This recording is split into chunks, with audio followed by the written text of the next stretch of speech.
investigations that are done on the conduct of police to try and ensure that we do have high ethical standards within the police service as well. These reports will be provided on a quarterly basis, as I have indicated. We have the indicator that also talks to the monitoring of the compliance with the Domestic Violence Act. This will be a biannual target, meaning we'll have 2 reports that we'll be compiling as we visit the police stations to monitor the extent to which they comply with this act. The other indicator relates to the service delivery complaints. This will be done and reported on a quarterly basis. And we have also the reports that we'll be compiling on the National Monitoring Tool, which is developed by the National Civilian Secretariat for Police. Still on monitoring, conducting oversight on the law enforcement agencies, we will have one special project that we'll be implementing. I must indicate that these are we call them the customized indicators, because they are provided to us by the national department, and we therefore have to implement them. Looking at the number of policing vehicles, I think MEC had indicated that we want to continue to enhance the capacity and also ensure improved police visibility. In the past financial years, we provided high-powered vehicles, but in these coming years, we are providing the patrol vehicles in line with GGT 2030 priorities. And we are targeting 50 vehicles that we'll be providing for the year, and 4 mobile police stations that will also be provided. We also then looking at improving the coordination within the criminal justice system. And based on that, we will be conducting the crime dockets analysis.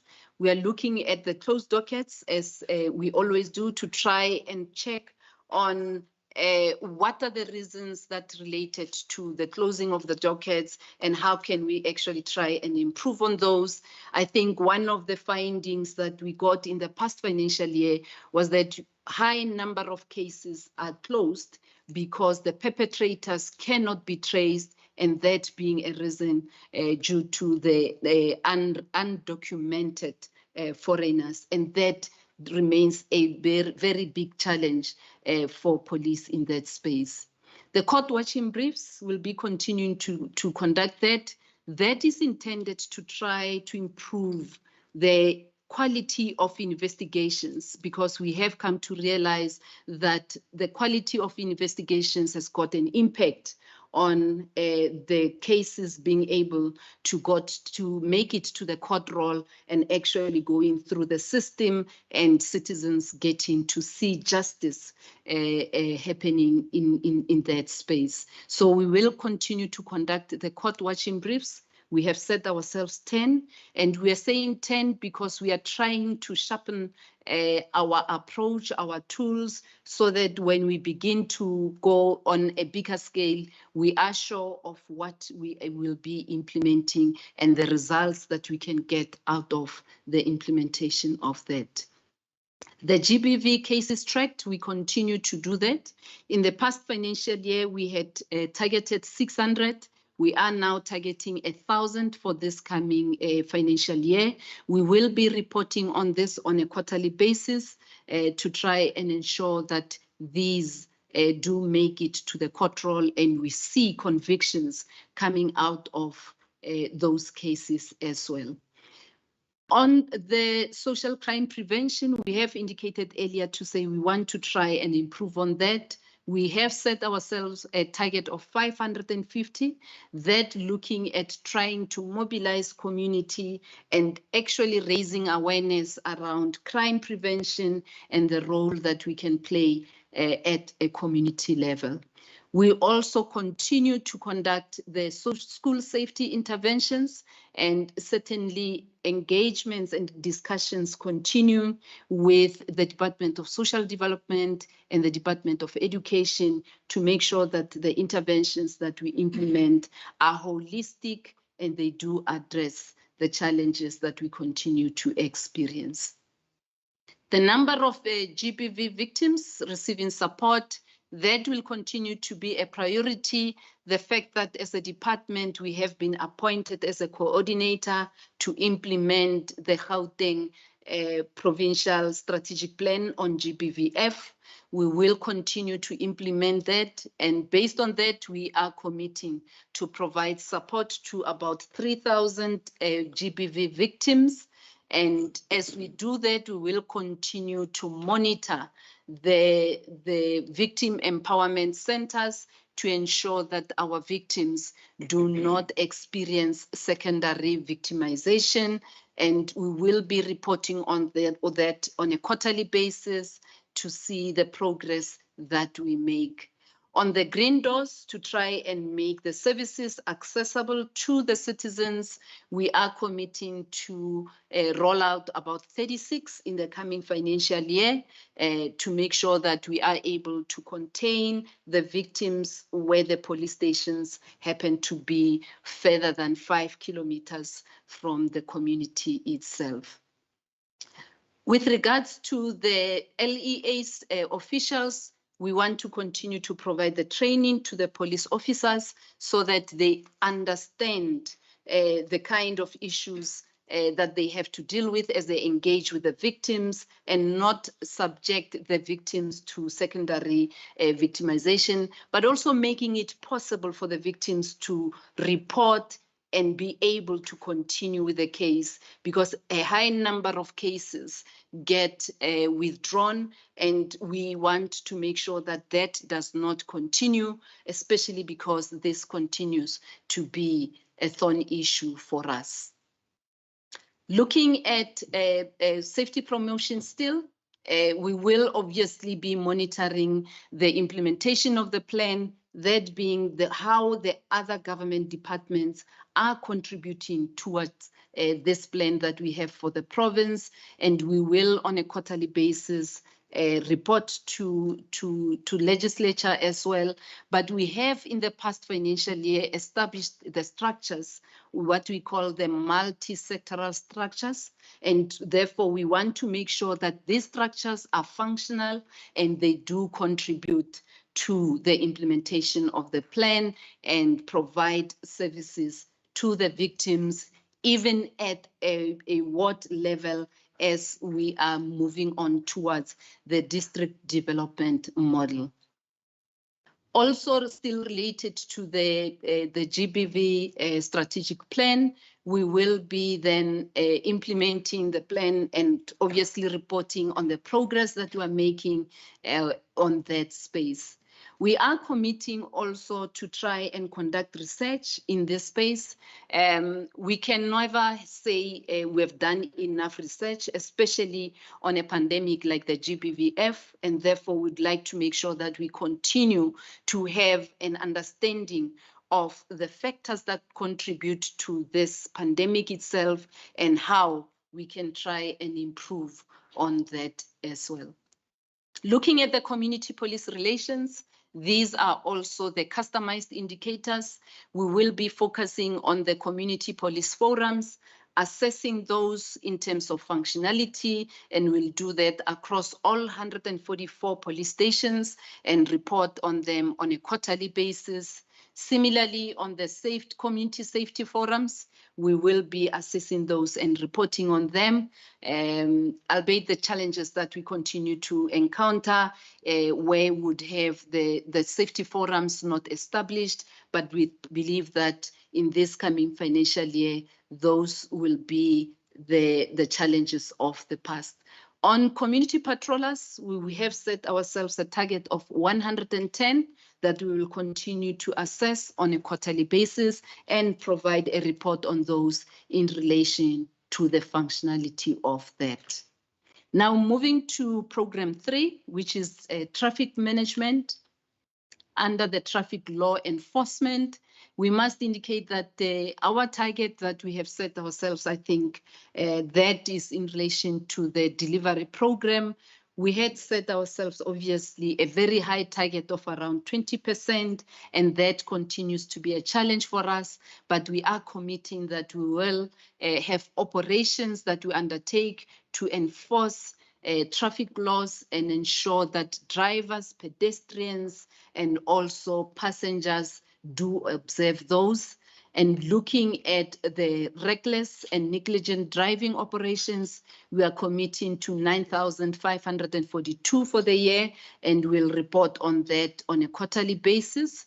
The speed operations, we will conduct that. We must indicate that we continue to find drivers who will be driving in a 120 kilometer area and driving at about 243. And that is actually those issues that making it important for us to continue to conduct this. And we commit to 16,686 for the year and reporting on that on a quarterly basis. The drunken driving is also an issue, and we will continue to focus on that with 2,058 operations that we'll be conducting, and pedestrians who continue to be the highest contributor on the road fatalities. It's also what we'll be focusing on with 2,933 operations for the year, with the report that will be on a quarterly basis. And we will continue to conduct the vehicles stopped and checked to try and check on the roadworthiness of the vehicles. It continues to be a challenge. Some of the taxis at times, when you'd see that this is a really hazard on the road, and therefore it is important that we continue to do that. On special operations, we will continue to conduct the compliance inspections, and that will be done at the driver's license testing stations and the vehicle testing stations. And this will be reported on a quarterly basis. And the crime prevention operations that we conduct with other law enforcement agencies, we have committed to just about 4,652 for the year, and we'll report on those on a quarterly basis. Public transport, we will continue to do the operations, and we will target those, including the taxis. We'll be looking at the driver fitness and vehicle fitness, because we continue to have challenges in that space. And just perhaps to share that I recently was involved in an accident, and as we went to the police station to report the case, the driver whom we had an accident with actually had a driver's license that does not belong to him. How I found out as we were doing the statement and I was asking for his surname, he couldn't even say his surname.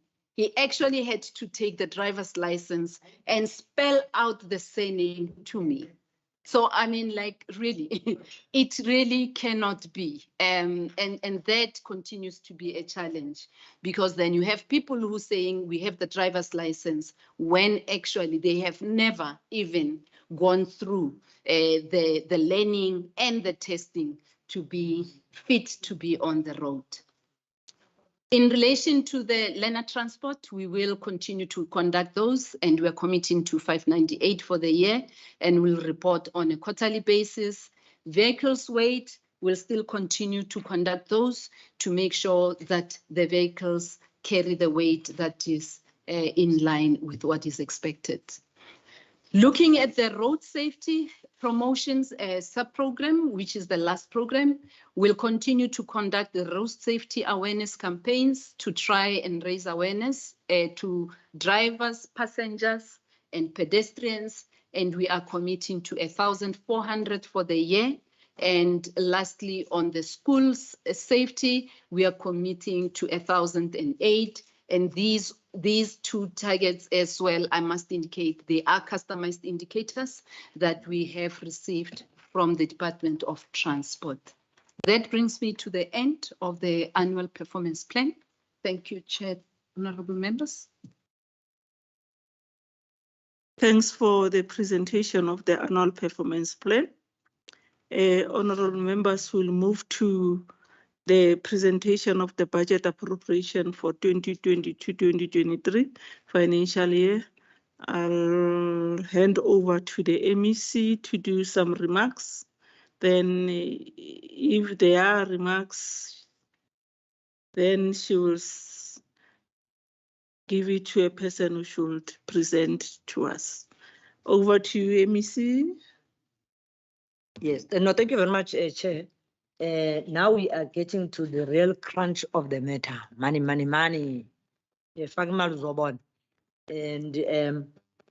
I'm sure in the presentation, they will clarify the differences of those monies that were picked up by committee members and satisfy the committee to how the money has been allocated, including expatiating on the issue of 14 million vis-a-vis 1.4 million that member Malubane has actually alluded to. Chair. No, it's true, you can't have a branding of 14 million, brand and link 14 million. But although our cars are not branded, but I don't believe the money as they were captured. So they'll explain that, Chairperson. Let me hand over to the CFO. Thank you.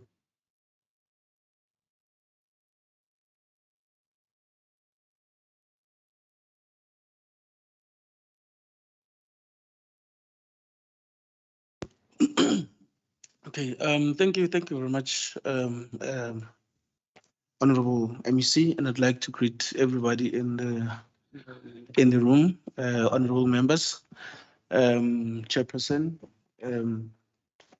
the HOD, and the colleagues.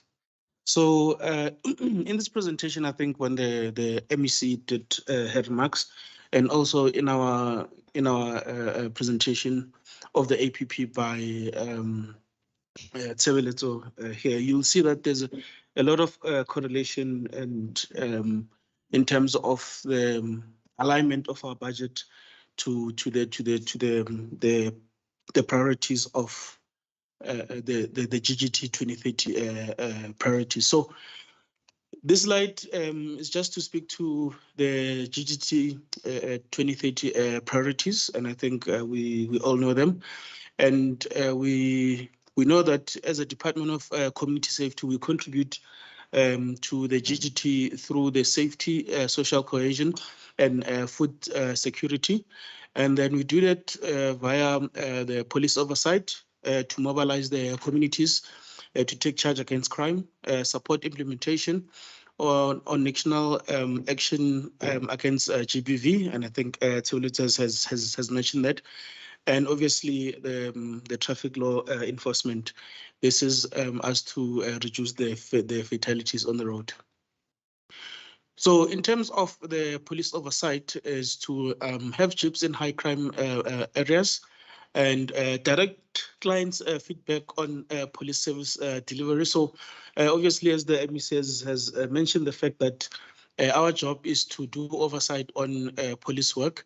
This will also assist in terms of oversight to get the direct feedback. We also have mobile police stations in also to assist us in doing our oversight and to define the model. And then I think this one is mostly, and I remember when the MEC started in the department, actually was asking each and every official within the department that do they understand exactly what the department does in terms of what is the responsibility of the department.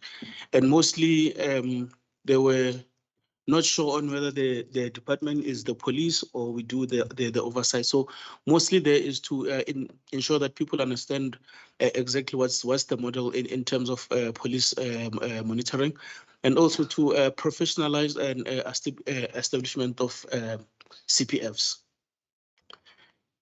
The next slide is around the mobilization of the communities, is obviously to strengthen the social movement against crime, to train all the CPF executive members, And I'm not going to mention all of them because I'll just touch on the ones that I think they are all important, but I'll just touch on the one that I think I should just do some emphasis on. So the community dialogues on safety matters. This is obviously, and I think the MEC does a lot of this work in terms of the campaigns that she has on different communities, and she speaks about the visits in communities and schools and so on. So is to obviously to ensure that the communities do have the dialogues around safety matters. And obviously to track and monitor the learners at risk at school. So we know that there's the issues around at school. There's kids are hurting each other. Some are killing themselves. There's the issues of drugs and fights. So if we have some to track and monitor the learners and the schools that have been identified as high risk, that will also improve the take charge campaign. In terms of the support of the GBV plan, I think in the presentation that Tshebeletso has done, she spoke about the issue of the rolling out of the green doors. We all know that we have the Kala chambers. We have one in Braamfontein and the other one is at Everton. So we need to ensure that we strengthen the services and safety of the clients. And then and obviously to ensure that we facilitate the psychosocial support of the clients through the formal and informal engagement. So the informal engagement mostly is done by our brigades, because we also have a project of the GBV brigades where they collect the information on domestic violence. The next slide is to support the law enforcement agencies to reduce crime and fatalities. So, and we do have safety kiosks that we have deployed in high crime areas, and also to monitor the performance of law enforcement agencies, and also to monitor the performance of the Metro Police Department in terms of reduction of road fatalities. And also around the e-policing, I think we did mention the issue of the command center. And then this is to reduce the fatalities by 12%. And then before that, I think there was when the HOD was asked in terms of the additional funding that we got, there was a mention of the issue of 24/7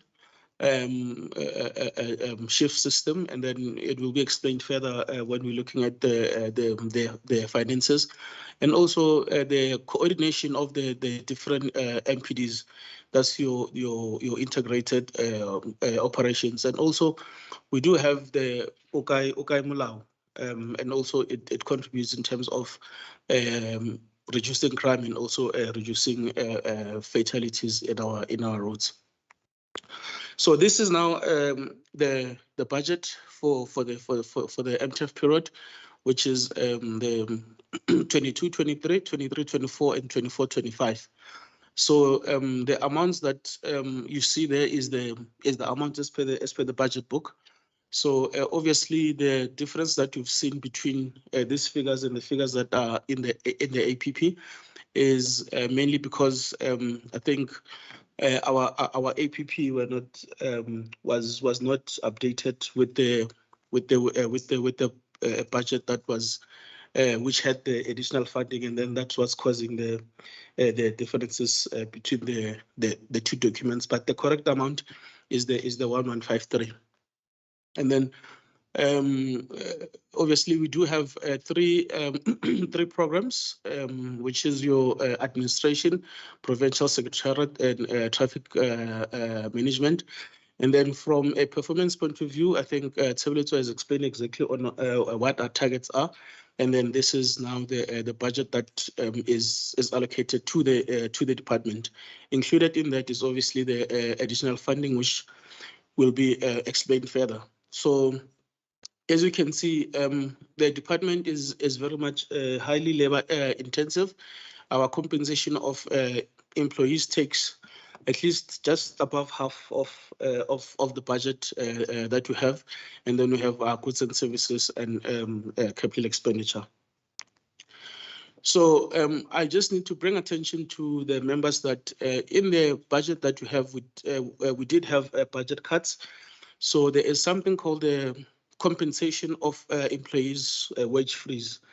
So there has been a talk in the during the MTF period that there will not be increases in the wage bill, and then that resulted into budget cuts of 133 million. And then there is something called the fiscal consolidation reduction. That is 9.4 million. And then in the current financial period, there's something that we've seen in our allocation letter, which is called data changes. And from an explanation point of view, when you ask Treasury, our provincial Treasury, they're just telling us that this is as a result of the calculation by the National Treasury, and then they give us the budget cuts of 629. And the 2.9 is not necessarily a budget cut, but it's a centralization of the ITC budget. So eGov has, for lack of a better word, has top sliced our budget for 2.9 million, so that for any expenditure relating to ITC, they will take from that from that 2.9. So there's the issue of the visible policing, which the MEC has touched on as well. So in the current financial period, and I think Tshebeletso has spoken to the issue of the high-powered vehicles. So in the two financial periods, we have purchased BMWs for SAPS, and in the current financial year, they have requested that we purchased bakkies for them, and the budget for that is 27.2 million. And then for the branding and the blue lights, just to clarify, when the HOD was responding earlier on, she spoke about the 40 million. The 40 million is for fleet services, not for branding. What is budgeted for branding in the 22-23 financial period is 3.4 million, and then that branding is related to the vehicles that we purchase on behalf of SEPs. And obviously, we have a rollout of our mobile police stations. We have handed over, I think, 4 in the previous financial period. 4 has already been completed, and then there's the last 4 which is going to be handed out in the current financial period. And then the implementation of e-policing. So there's a 20 million that the MC spoke about in her opening remarks. That 20 million is the amount that was allocated to the department in the prior financial period. And then I think she did mention the challenges around procuring a building, because there's a middleman and there's DID involved. So there's other parties that we are relying on. So the 20 million, which was from the prior financial period, we have applied for a roll forward for that. But in the current financial period, they've only allocated 11.8 million on the establishment of the command center. And I think the MEC did mention that we still need to go back to the PBC and probably ask for further cash in terms of that command center.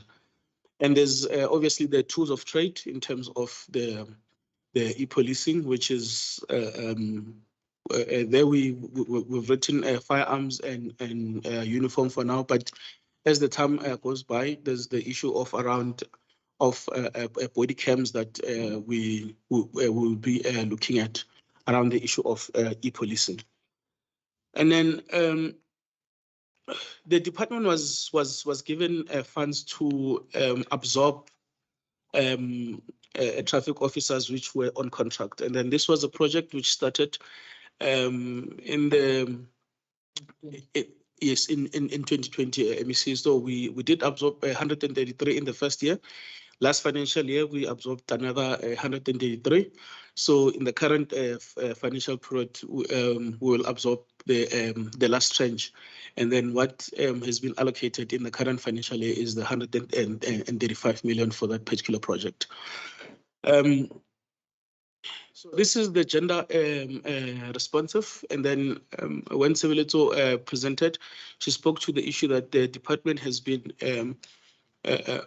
appointed as a coordinator of to ensure that the GBVF plan is action. So within the department it is split within the pillars, which is the prevention and rebuilding social cohesion.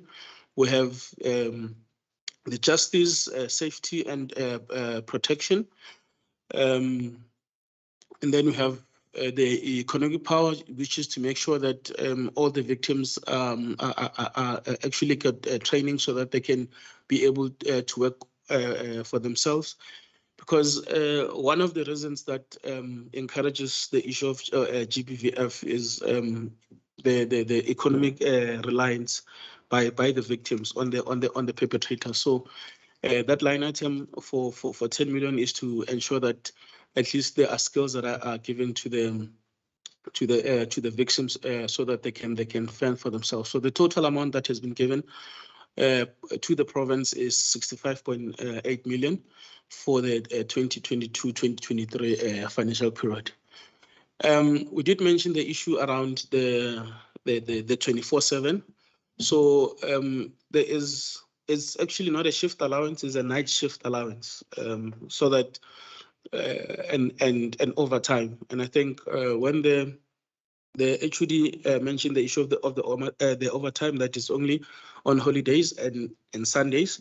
And then obviously when you're working the shift system, Saturday is not considered as a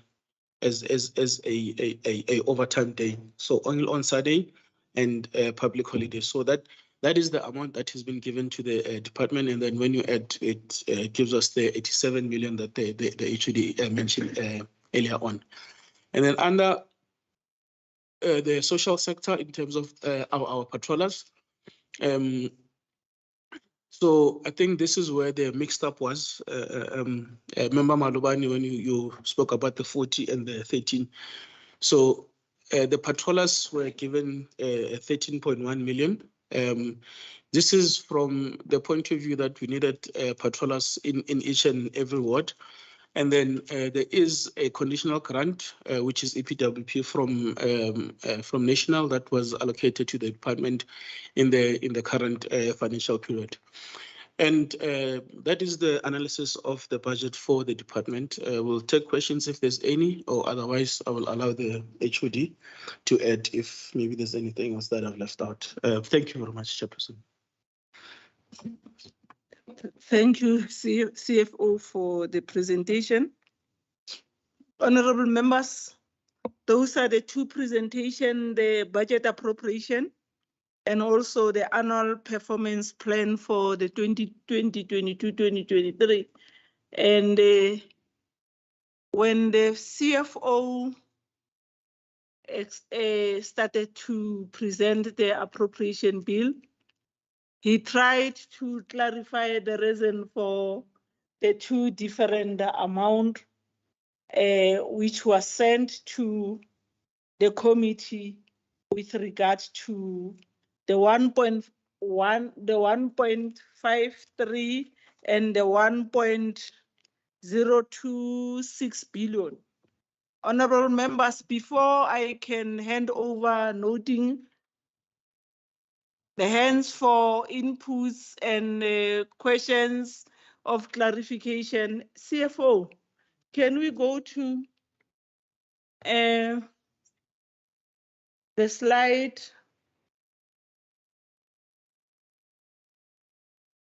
I think it's slide number 13.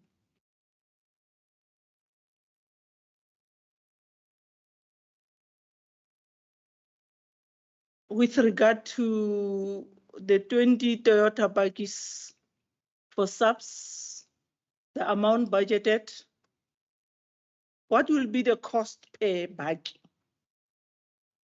And the cost of the mobile police station? So, cost of the mobile police station is first you buy the truck itself, then you convert it. So to convert the truck, Chair, Can you have that on? sorry. Hey, sorry. I didn't press my mic. Asking. I think the CFO did not press his mic. I think he will start from the beginning because I was raising the question, honorable members, that the slide 13, what will be the cost of a buggy and also the cost of a mobile police station? And the CFO is explaining that. So, from looking at the package that the subs have requested, so they've requested the double caps package, and then when we looked at the RT57, it's going as somewhere between 1 million and 1.2 million. Truck, double cab, and layer 4. 4x4. 4x4. So.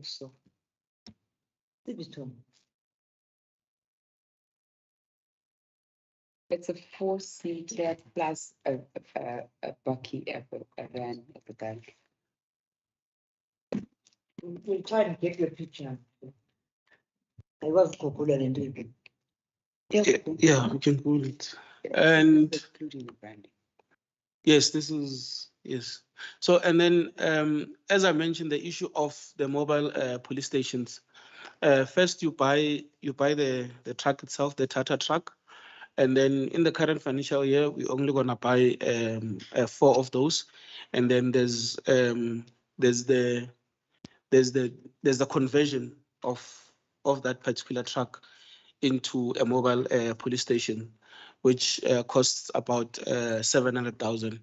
And then from there, there's obviously the branding and fitting of the blue lights. The branding and fitting of the blue lights is on the parkies and on the mobile police stations.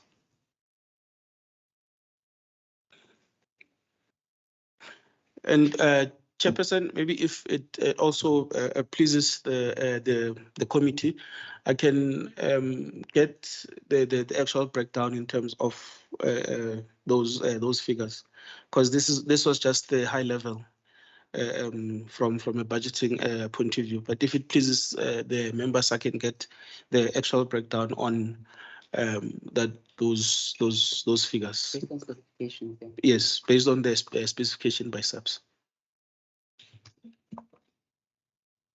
CFO, I'm not yet convinced, but let me note the hands of the members, because slide number 13, you're talking about the branding. There's a budget allocated for branding. You'll do the breakdown for us. Honorable members, can I note the hands? I've got Member Hoffman, Member Malobani in the teams, Member Kanyile.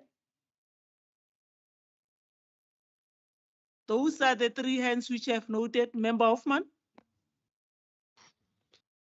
Thank you, Chair.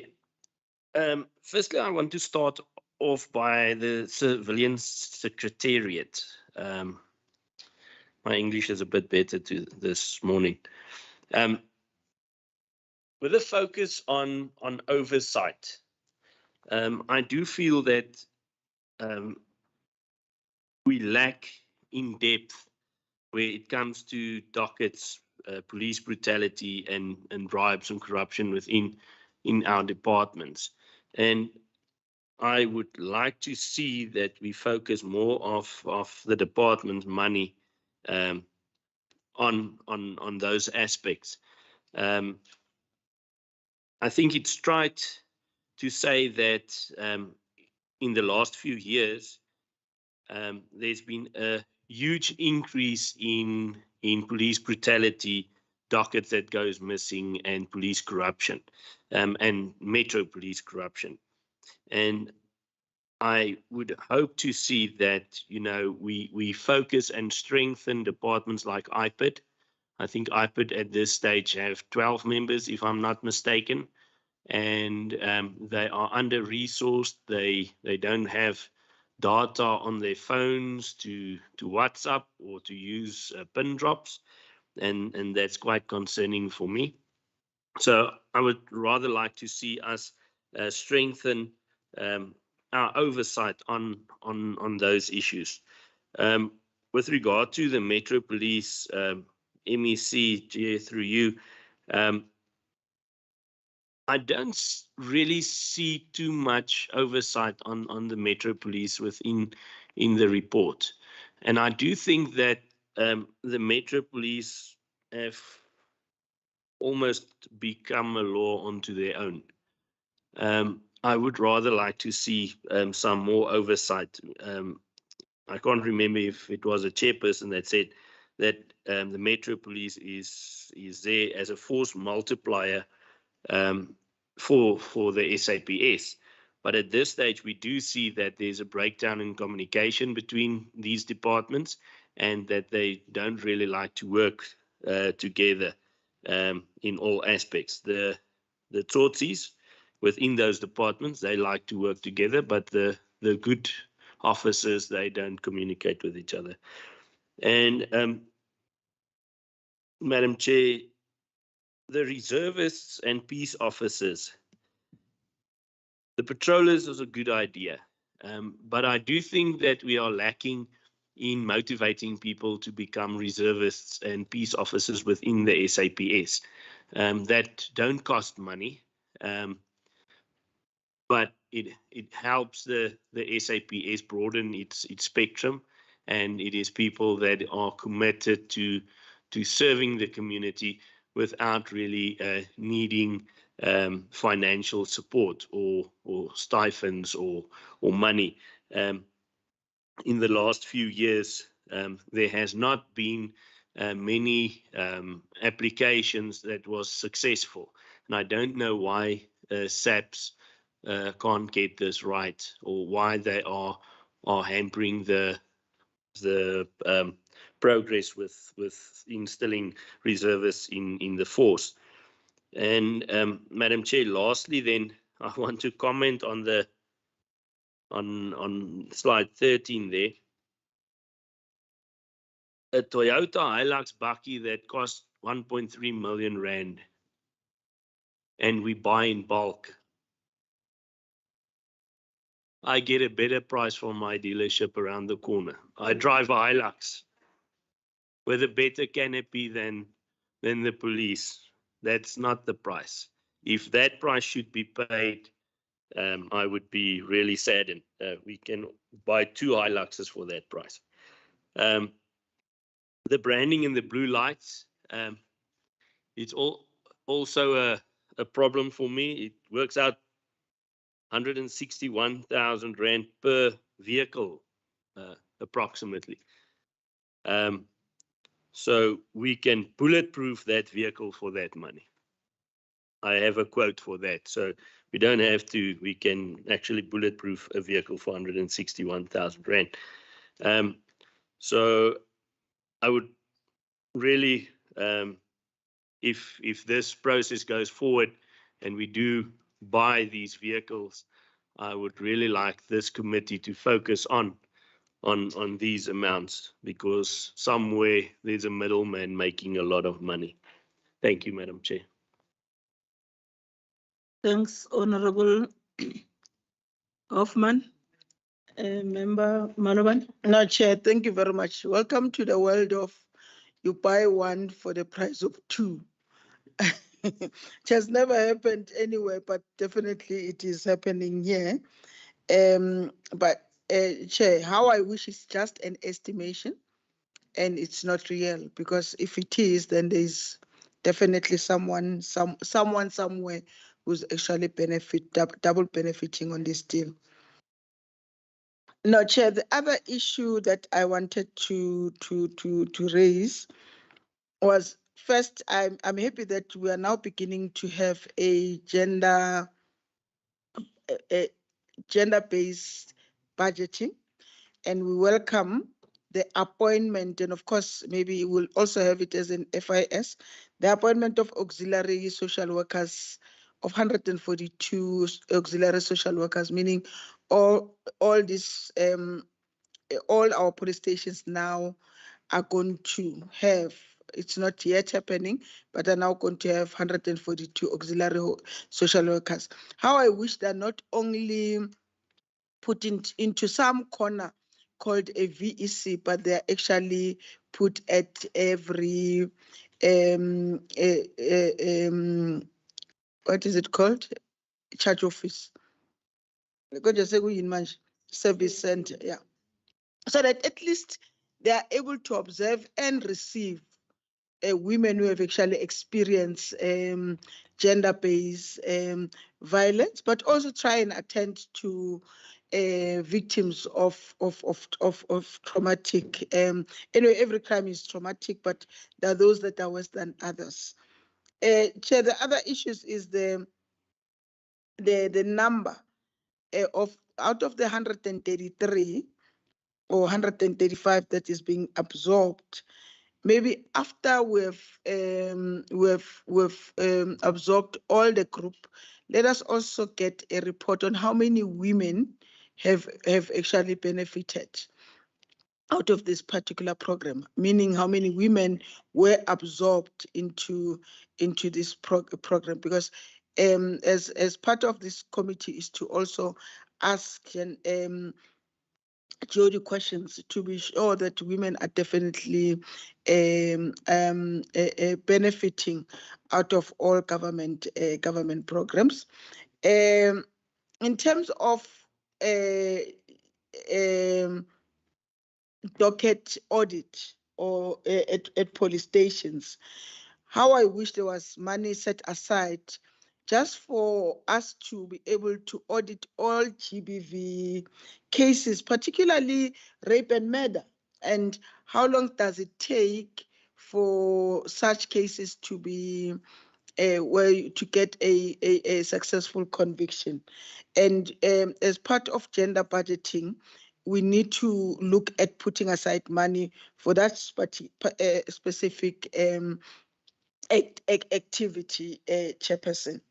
Chair, on issues of roadblock, or not on roadblock, but on issues of buying of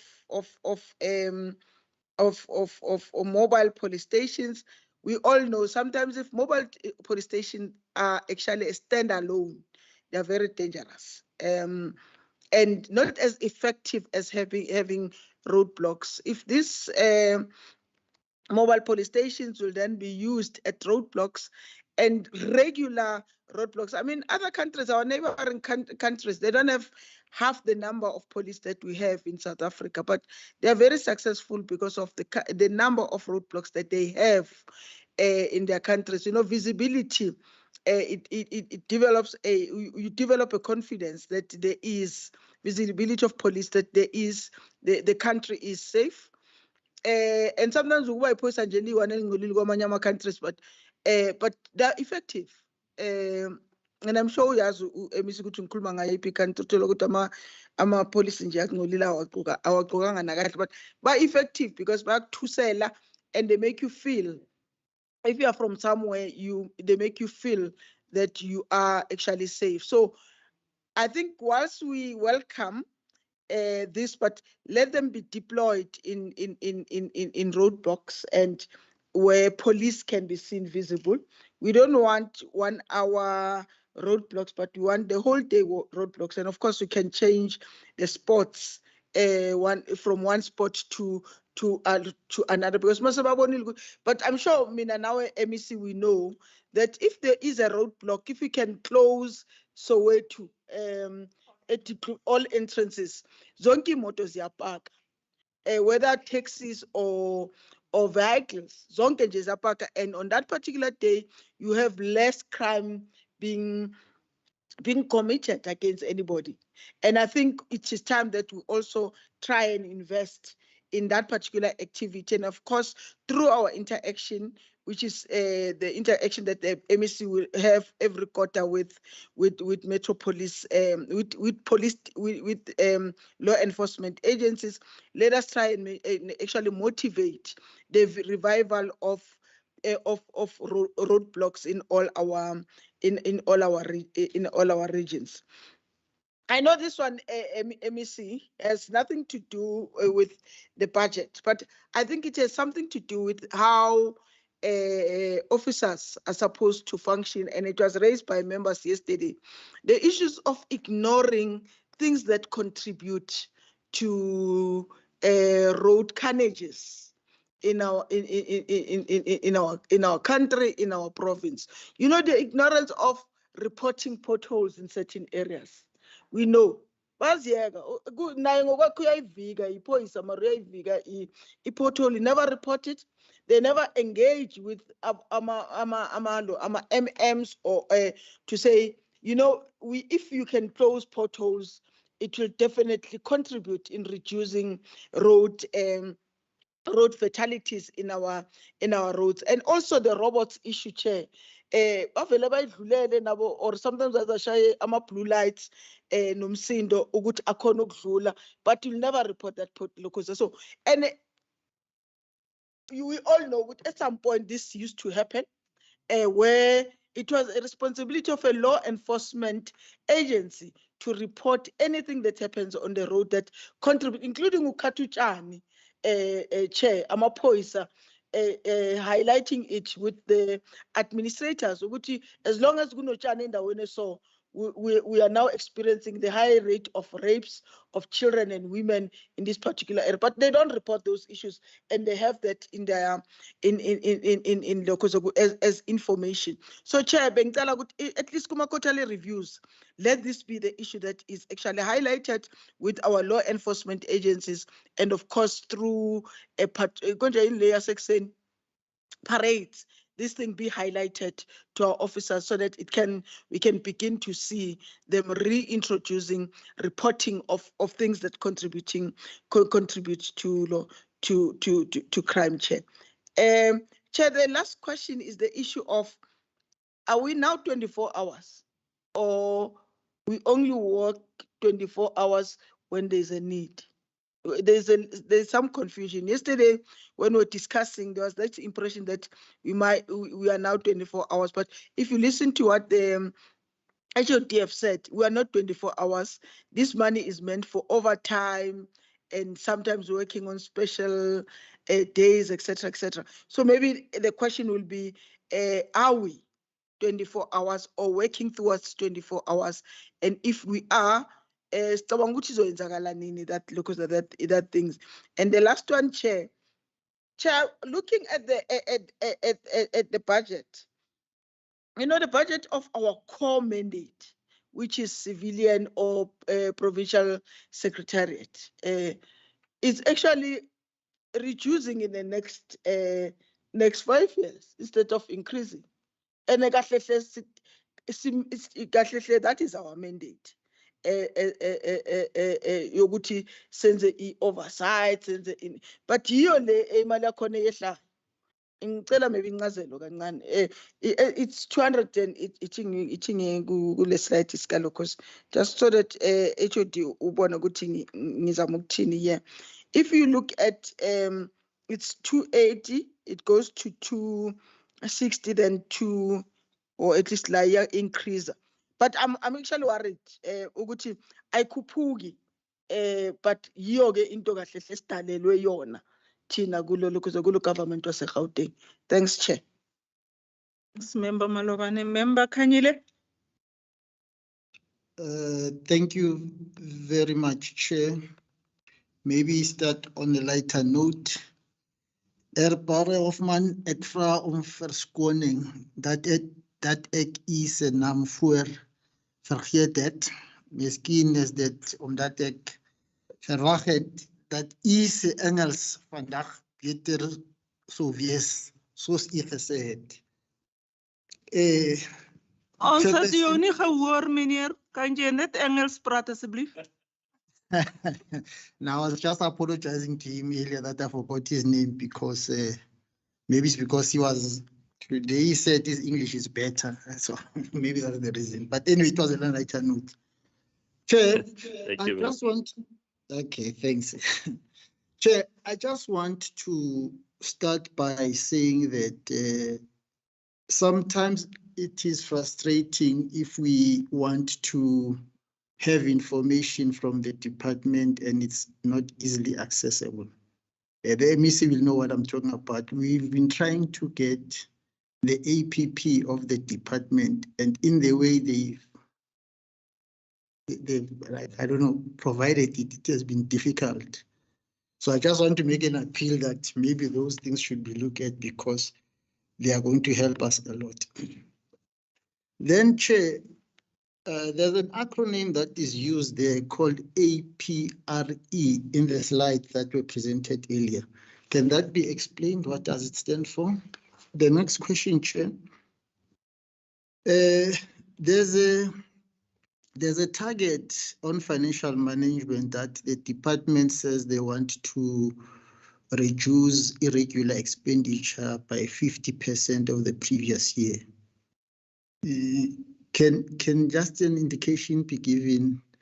Does that mean that the causes of irregular expenditure, are those causes difficult to deal with, that they want to reduce it by 50%? Obviously, our target is that it must be 100%. On the 40% procurement spend, that is for the HDIs as a target by the department. I know maybe some of the information might not be now, but maybe they can be submitted later. What is the actual amount we are referring to here? And I know that it was said that it was achieved the previous year, but I just want to find out what actual amount are referring to here, and is it based on the services we'll be providing to or will be securing from the community or from the service providers? I'm trying to understand how this is going to be implemented. The next, Chair, is about, I just want to find out why the following cannot be done on a quarterly basis, because you remember the department will be reporting to us quarterly. So why can't it be done quarterly? These are the two things. The first one is what they refer to as biannual reports, which are going to be compiled on law enforcement agency performance. In other words, it suggests that, and I might be wrong, that they are only going to have two assessments of law enforcement agents. I think it includes the SAPS, Gauteng Traffic, and the the Metro Police departments. And I know in the past it used to be called quarterly review sessions. I hope I'm right. So are we now going to be doing these once in 6 months? The second one related to that, to reporting quarterly, is what the department says is biannual monitoring reports compiled on compliance and implementation of Domestic Violence Act. I'm trying to see, because of the problems we have, don't we have capacity to do this at least quarterly rather than once every 6 months? The next question, Chair, is about the vehicles. The 50 policing vehicles procured, I think it's a report that we got from, I think it's reflected in the APP presentation. I know that the budget one talks about 20 packages, but I want to find out the 50 police vehicles that are going to be procured, are these for SAPS or for Gauteng Traffic? From what is being said, it suggests that it's for SAPS, and if I'm wrong, I'll be corrected. So obviously, we'll expect that there will be, in the way it's presented, it means that there's also going to be a need for installation of the equipment, and I think it has reported in the finance, in the budget, that there is going to be that. So I just want to know, are these for SAPS or for Gauteng Traffic or for both? The next, Chair, the 10 court watching briefs that are going to be monitored. You remember that when the AG presented the audit last time, they indicated the fact that one of the problems they have with the watching brief is that there was no guiding document. I think that's what they said, something that specifies what exactly is going to be happening around this and all that and all that.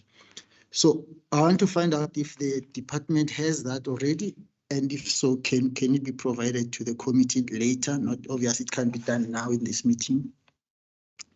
The next, Chair, it's about the 144 assessments that are going to be conducted on victim empowerment centers in policing precinct. Now, am I correct? Isn't it that in Gauteng we've got 142 police stations? Maybe I should be corrected. Why 144? And is this going to be done? So in other words, the department is planning to do all police stations in Gauteng once a year, or is this supposed maybe to be, I don't know, quarterly they'll do all 44, or maybe once in 6 months they'll do all 44. I just want to be sure so that when we do the assessment during the year, we are clear on what the target was. The next one, Chair, is about the 38 green doors which are going to be rolled out. I need clarity. Am I correct to say that the intention is that you must have a green door in each ward? Now, if I'm correct, because there are 529 wards in Gauteng, how far are we with meeting that target? So with this, after this 38 have been rolled out, we're still far from meeting that target? The next one, Chair, I just want to find out if there is a plan to build or capacitate the following three areas I'm going to raise. The first one is the CPFs, and I think that they have explained in the documents that they are going to train and assist CPFs. So let's not focus on the CPFs now, but let's focus on the community safety forums. The 11 community safety forums, if I understand, these are at the municipality level, and they are directed from there. Now, if you're going to assess them, my problem is we've been assessing these, but do we have a plan to make sure that they happen? I know in the past it was said that the problem is that we don't control them, but we just have powers to assess them. Can't we find a way to move towards ensuring that there is compliance and that these things are taken seriously at municipal level? This also includes to the 110 committee patrollers teams that are going to be assessed. It's set in line with existing standards. So you are going to assess them. What about building their capacity? Because so I'm just worried about assessing. Then when you have assessed, then what? Shouldn't you really be assisting to build capacity? The next one, Chair, is the issue that has to do with the ward-based policing.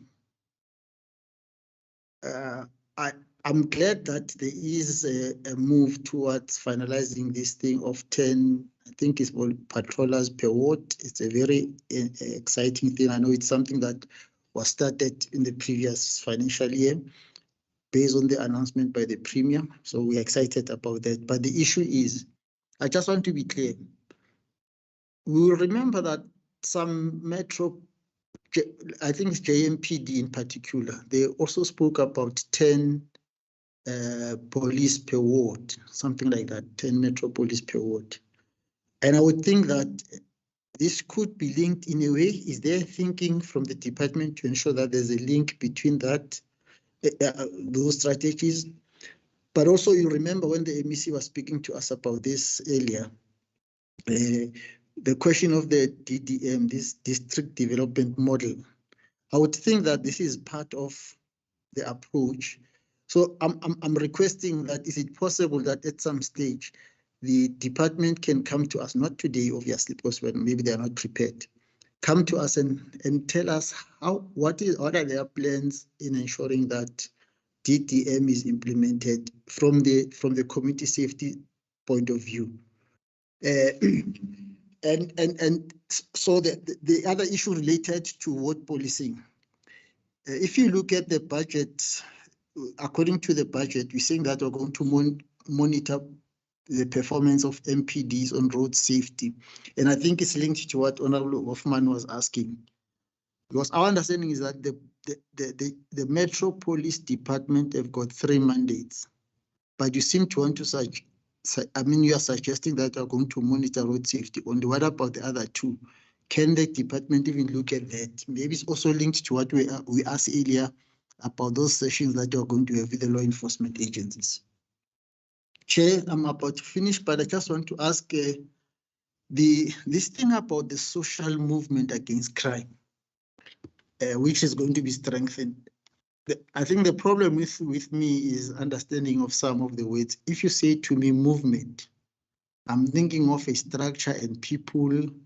So may I be assisted, or the committee be assisted, just to give you a sense, what are these social movements? Are they, if there are structures established, is it possible that maybe at some stage we can go see one of them and be able to see what they do?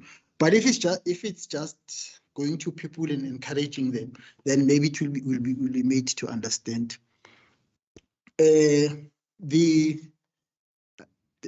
Now, one last question, Chair.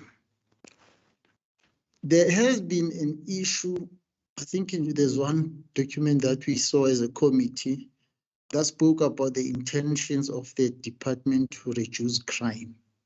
And if we are wrong, MEC, please correct us. But I'm saying that I think I saw something like that. I might be wrong. My concern is, if you say that your mandate is to oversee the police, now how are you going to reduce crime? If I can get an understanding, I saw earlier you're talking about war room, how you are going to do those things, but I'm trying to think, how is it going to reduce crime? So you're targeting society, so it's not really about the police. You see, I'm confused, so maybe you'll help me understand it. And then just as an advice, MEC, on this thing of the 20 million building, I'm worried that we've seen a problem, we don't want to address it. You suggested that you wanted a building, they said it cost 20 million. Then when you came back, there was a middleman. I don't know why always it's men, but anyway, there was a middleman. Then it now shot to 80 million, which is 60 million rand more. I think, MEC, we must investigate that, even if you are not going to take the building. These things are killing government. There are people who have an intention to ensure that they siphon money out of government. And if we can be able to take that matter up and deal with it. The very, very last, I know I said last, but the very, very last one is about the budget cuts. It's just a confusion, maybe that should be clarified. So earlier we spoke about what was presented to us of 1 billion and the 1.1 billion. Then, so it was clear that it moved from 1 billion because there was extra money asked for, it went to 1.1 billion, which is understandable. But later there's a budget cut that's spoke about in a slide that was shown of about 146 million. Can that be clarified? Thank you, Chair. I'm sorry I took longer, but I was talking to the 2 presentations. Thank you very much for being patient with me. Thank you, Member Kanyile. Member Bosch. Thanks, Chair. I just want to get clarity with regards to this buckies, the 20 buckies that they want to purchase. I think we are all talking about this buckies. And I know the MEC, when she started, when we started the meeting, said that we will need to call a separate meeting to discuss, you know, the vehicles that is not working, etc. But I want to know that when they made that budget allocation for the 20 buckies, was there an analysis done of exactly how much it would cost to repair all the broken vehicles in the province? And you know, to rather see if we can't fix them and use a balance of the money to purchase buckies instead of buying 20 new buckies, yet we have, you know, a couple of hundreds and of broken vehicles and thousands of broken vehicles and that can't do the job. So I want clarity on that, first of all. Then secondly, if you look at the presentation, I think it is on page 8. Let me just double check. On page 8, it speaks about to deploy safety kiosks in high crime police precincts. And then on the next page, I think it is, I can't find it now, when they speak about the mobile police stations. Can I just get clarity as well, the safety kiosks, will that be a new thing? And will that be supplementary to the mobile police stations? Is it the same thing? And how much does these safety kiosks cost? You know, so that we can see, you know, if it's not maybe worthwhile in some places with high crime levels and where the precincts of that specific police station is very big.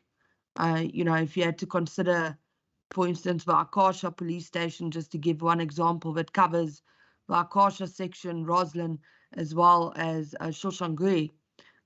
You know, if we can't put up a kiosk on a more permanent basis in one of these areas where there is a high crime police hotspot, high crime hotspot, but are these budgeted for, or does that form part of the 4 mobile police stations that was mentioned in the budget? So if we can just get clarity, because it doesn't help. We have an intention of creating safety kiosks, which I think will be good because it will add to the visible policing. You know, and in some instances, this might even be better than roadblocks, to be honest, if we can have a more of a presence in the different areas that is suffering, and also at places where there is a high congregation of people, you know, taxi ranks, places like that. So if we can have more kiosks like that, safety kiosks that could assist with visible policing. And then just with these mobile police stations, can I also just get clarity? Will these mobile police stations be moving and roving around across the province? Will they be allocated to specific regions? You know, how did they get to the point of only allocating 4 mobile police stations to the budget? And is it not maybe possible to, instead of spending 1.2 or 1.4 million rand on one bucky, to rather increase those mobile police stations as well? So if I can maybe just get some clarity on that. Thank you, Member Bosch. Is it a follow-up, Member Hoffman? Before I give you a chance, Mobile police station is I wanted to explain that manje senikwatile niphendula mina before ngikhuluma. Ha, Honorable MEC and Honorable Nkosi Marabani, it's mobile, it's moving from A to B. Member Hoffman, before I can give you a chance. I just wanted to find out, maybe there is the CFO or the office of the HOD, MEC. Is it possible for them to what will be the cost of building a police station vis-a-vis the cost of the mobile? No. I don't want it now. Yeah, I don't want it now. I'm raising it maybe I'm funny now. In terms of the department can do it as their research project.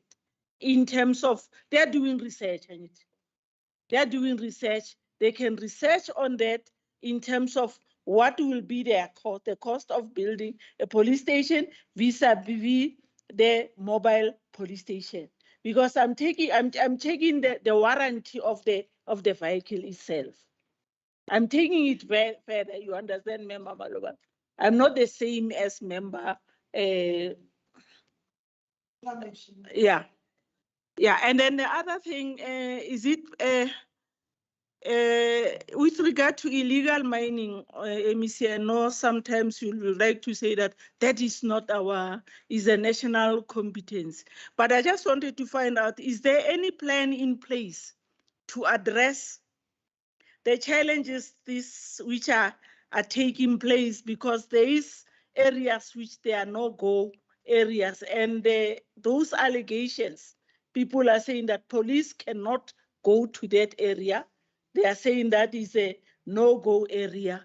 I just wanted, if there is any plan which can be which has been drafted, or maybe any strategy which they can be used in terms of addressing those issues, particularly in illegal mining, because there is an issue of the conduct of the police towards the handling of the illegal mining. Let me give it Member Hoffman. Thank you, Madam Chair. Sorry, there's something that I missed or left out, and it's going to be quick, MEC. I really apologize. G-Leaf, Operation G-Leaf. I sit with numerous complaints about these operations where EMPD members cross borders of certain jurisdictions and do search and seizures of goods without SAPS members being present, without warrants, without the necessary process to be followed in these seizures, where they should catalog all these items that they are taking. And this for me is really a problem. It seems like in Mid-Vaal, for instance, the EMPD came into a area, and the police didn't even know about it. The station commander didn't even know that this operation is taking place. And these operations are taking place while there are firearms present. So in common law, I would suppose that would be an armed robbery if you do that without a warrant. I would really like us to focus on that, Madam MEC, so that we can get to the crux of the matter, and I'll avail all the documents to you if needed of these operations, and then we can see what we can do about it. Thank you, Madam Chair. Thanks, MEC. Those were the questions raised by the members. And can the department respond? Thank you very much, Chairperson, for the questions from the members. And all questions are truly appreciated. And there was a first question, I think it was from Member Maluba, is Malubane or Member Sops Kanyile, on the budget. I think it's Member Maluba. Our budget, which is our main mandate, depreciating over time. Maybe let's explain, Chair, why the money between the past MTF has increased. It was because of the cars. So it was in 2019, we received 141 million. That is for the oversight work. And then they added, in 2020, 2021, that's when we started getting the extra money for the cars, which totaled 36 million. In 2021, 22 also, that money also came in. And obviously this year, it is the last tranche of money. But when it comes to, if you zoom in specifically on our oversight money, in 2019, 2020, we received 141 million. And then in 2020, 2022, we received, because of the 36 million that came in, then our money went up to extra 6 million. So in 2020, 21, it means our money was 149. And then 2021, 2022, it went up to 157. All these monies are actually created by this extra money of CAS. So it will reflect as if we are depreciating. It's because on the outer years, we won't be getting that money. So it means it will be back to our normal money that does not have car monies. I'm trying to explain. I'm thinking in Zulu, but saying it in English. Yes. So our real money is not that huge. It was made by cars. Now, once cars are no longer there, it means we'll be getting our normal money. Of course, that gets decreased through you keep on talking about zero-based budgeting. I don't know, since donkey years I started in Parliament, we've been talking about zero-based budgeting. But over years, you can see that it's an incremental budgeting. It's never zero-based. Minister Titos tried it, it has never been implemented. So always it's incremental. From 36 rand, you then get 37 rand. In the other year, you get 38 rand. So by plus. I guess it's zero-based budgeting. On the issue of, I'll touch on others, HOD and the procurement spend, CFO will speak on it. On the biannual reports, Daxita will talk on it. On the 50 cars that are meant for patrolling, they'll further explain on that. But initially, when Premier in his State of the Province address in 2020 indicated that we'll be supporting SAPS, we then met with SAPS. That's when they made their in wish list. Yeah, needs analysis, wish list. Can we have high performance cars? Can we get mobile police stations? Can we get patrolling vans? And then out of the money of the GPV, we then said, let's also assist you with FCS cars that are able to transport victims of gender-based violence. That's why you see now there are cars that are marked GPV cars at police stations. When you check, Alex has got it. Not all police stations have those cars. It was based on the high number of cases, and according to those police stations that were topping within the top national, that were within the top 30 at national level, that were contributing high numbers of GPV. We then, as a department, out of the GPV money that has been allocated, then purchased. So meaning we added cars, the GPV, out of that money. That was, so meaning it was our own donation as the department out of the money that we've allocated to focus specifically on gender-based violence, because it is what we've been. So out of their wish list, we've delivered on the high performance cars. Says Peleli Motors, says 100 mobile police stations. Because of that challenge of having to purchase a truck here, then take it there, we are literally behind. We have only delivered 4. When we are now supposed to be standing at 12 trucks that will have been rolled out already. So we only have been managed to deliver 4 in the past financial year, which we were already late. And as well as a 4, we are going to get a complaint, Zimile, because as nama disc, as nama number plate, because of challenges of DLTCs now. You know the challenges that DLTCs, which is the question for another department, for it to be asked. Of course, it can be asked by you, but maybe through you can then request the portfolio committee of transport to actually assist us here. They are standing. You can't risk deploying that car that has no disc and does not have a number plate. So ours, in other words, we're ticking the boxes by delivering the 4 trucks, so that then within our targets of saying 4 trucks will have been delivered, they get delivered. It means so good courage. Not discs, no number plates. So we're doing malicious compliance. Or they were doing malicious compliance. That's how they should deliver. And in actual fact, we're supposed to have delivered 8. But they only started working on the other 2 now. So it means the other 2, I don't know. So by March next year, maybe we'll have also delivered the other 4, making them 8. And the needs of communities are increasing. There's a demand everywhere. Satellite, is the mobile police station. It's things that like that, of which it's not us that are deploying. And they come already marked to say this one is going to Benoni, this one is going to Protea, because that's where the hotspots were when the needs analysis was done by then. And that's how those trucks are actually.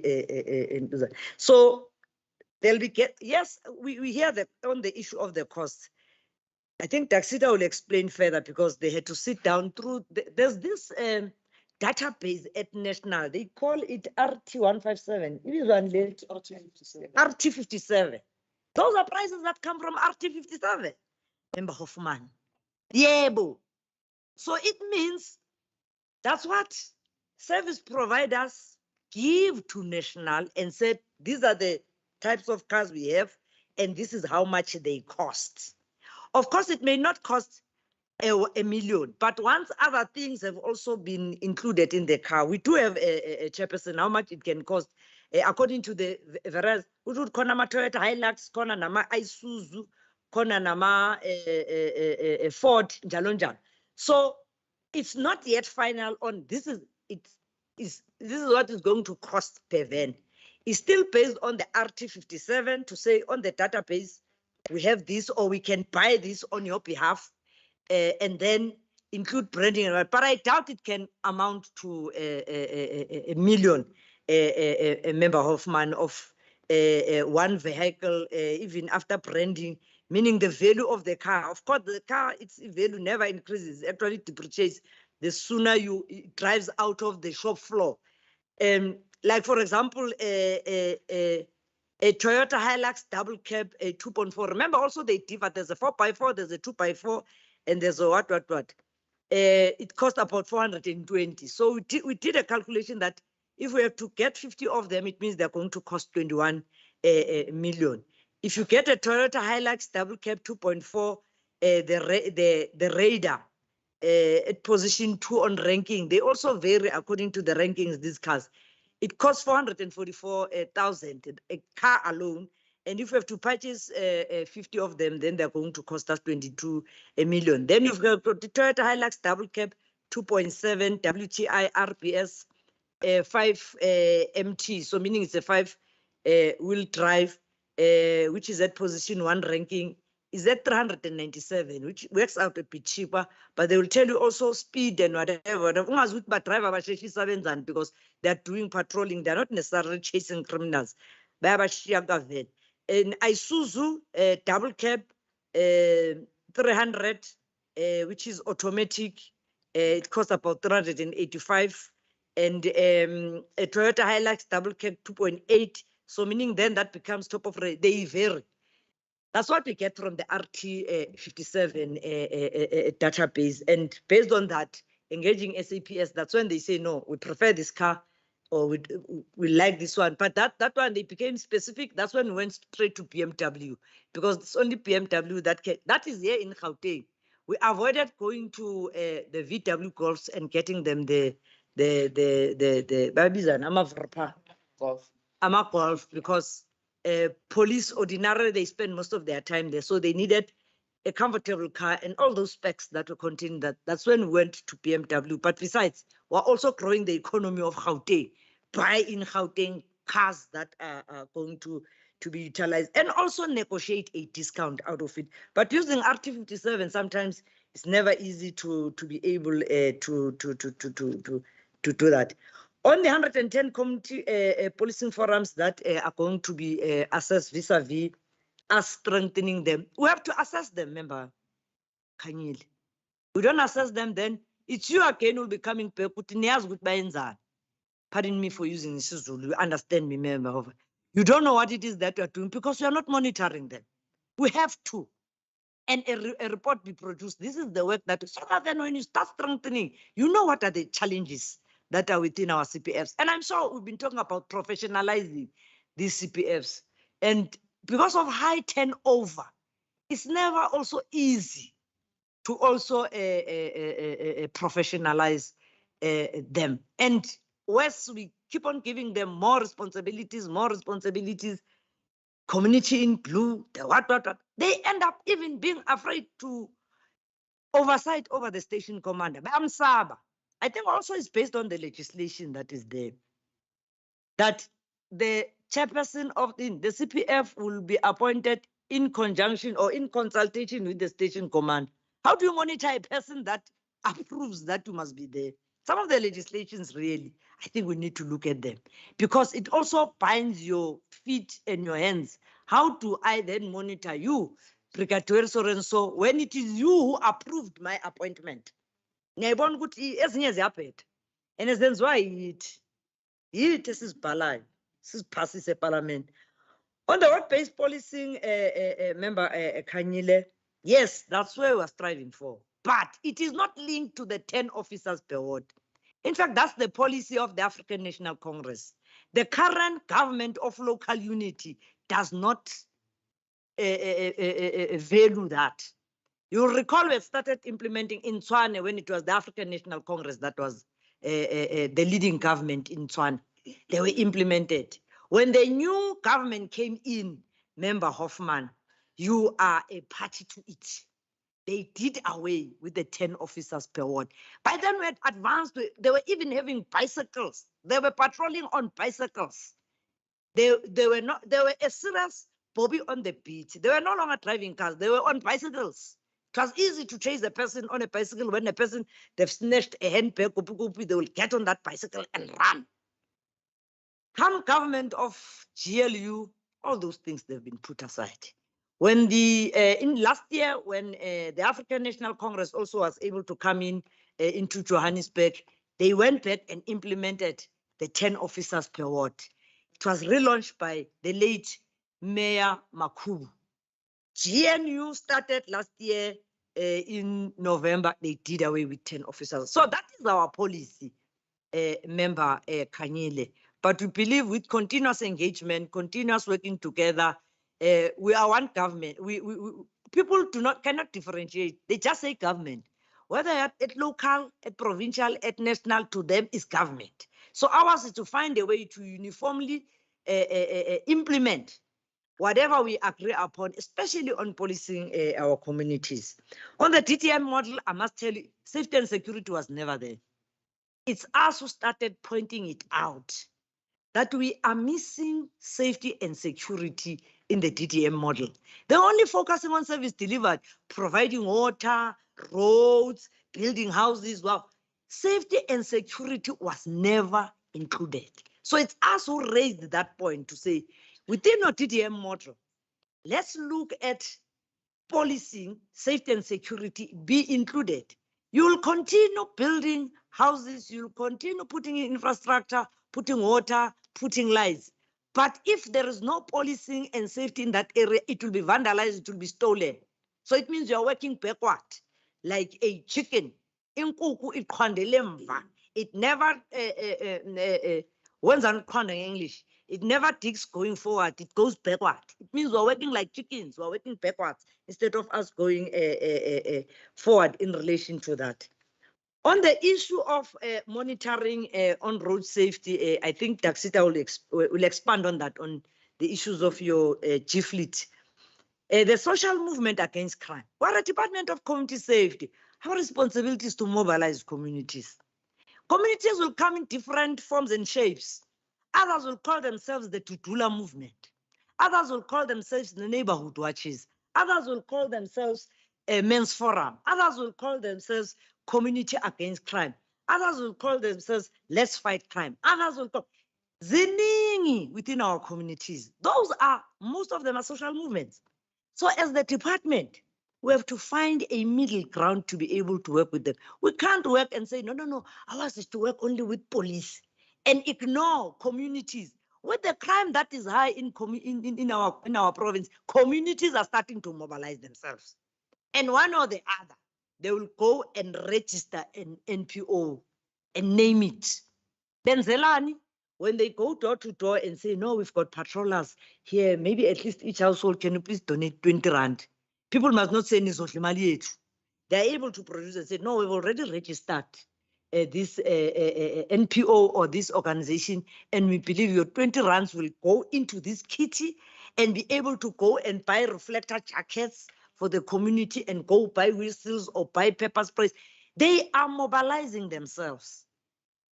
And it's what contributes to the shortage of law enforcement agencies within our communities. Amapoisa are short and they can't police. And Gauteng is growing every day. New settlements are coming in.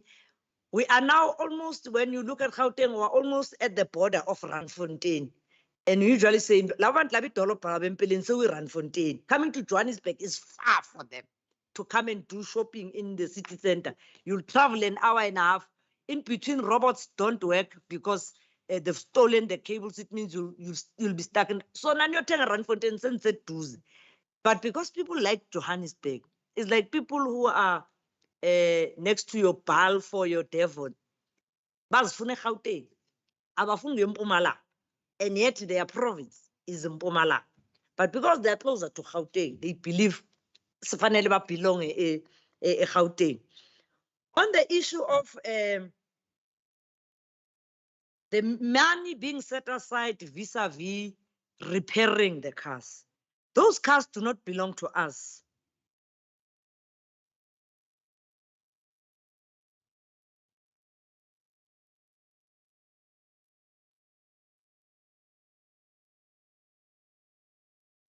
Member Bosch, yes. On your issue where you say, instead of taking the money to buy cars, why don't we take money and repair the cars? Those are not our cars. They're SAPS cars.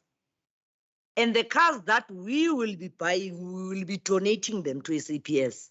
They will then get onto the records of SAPS. And as and when they need servicing, they are broken, they're what SAPS will take their responsibility to take them for service or to take them for repairs. So our money does not repair something that does not belong to us. On the GLIF, I'm sure at some stage, member Hoffman, we talk about policing across provinces. We know that Midvaal has only 6 police officers. So if JMPD comes in, they must celebrate and say, hallelujah, thanks for helping us. In fact, if you drive, I'm not sure which route you always drive, whether R59 or you're using R80. All the way until you reach those farms that are, there's a sign that says Savannah. That policing area still belongs to Johannesburg. But when you see a sign that says, welcome to Midvaal, you see it there at the robot. It's not, yeah, it used to be, it's now for a stop that has got Walkerville. You see that. So in between, when you drive in Gauteng, you drive in Johannesburg, I'm using R8. I'm talking to a reality where on the road that I assume you drive on because we are going to the Vaal. So as you drive on R8 or R82, R82. As you drive on that road, when you reach that big, after the Shell garage on your left-hand side, already that area is Aikenhof. Now that's Midvaal. And yet the shacks that are across the road, that is Johannesburg. You continue on that road, it already tells you are in Midvaal. You drive. When you reach Walkerville, you are still in Midvaal. But as soon as after going down the steep, where you find a sign that says Grasmere, that's Johannesburg. You proceed kancane on that road on Johannesburg, then Savannah on your right, now it becomes Midvaal. You're already in Didier. You proceed. So if you drive in Gauteng, in between you cross over into other municipalities whilst you are proceeding to where you are going. You are driving to Devon. In between you drive into Ekurhuleni. You drive, you cross, you get into Devon. That's Sidibeng already.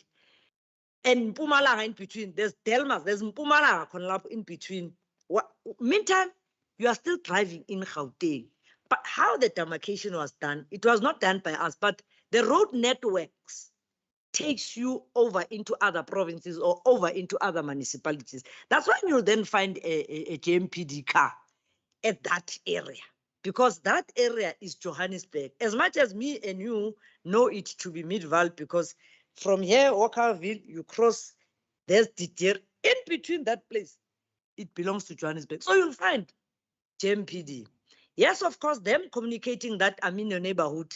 Well, like I'm explaining, I don't think it's Merton's neighborhood. It is Johannesburg. That's why you find MPD, JMPD also as the. I'm just using that example. You can go even on N12. Certain areas is already Western area, but you'll find JMPD there in Lesotho, IPCC. Because some of those portions, they are still Johannesburg, while some of them now they are in Western area. But obviously, as we continue saying, we're talking about integrated law enforcement, that all of them are under one command and control. It means one or the other, they do work with each other and they do. And sometimes when it's Ukaimlau, you go to Ivory Park.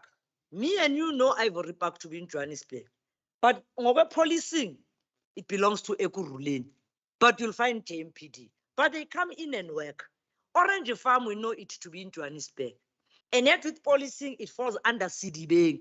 But obviously, you'll find JMPD. So police of CDB, they know we work with JMPD. SAPS, at district level, they know we work with JMPD because some of those areas, they are under Johannesburg.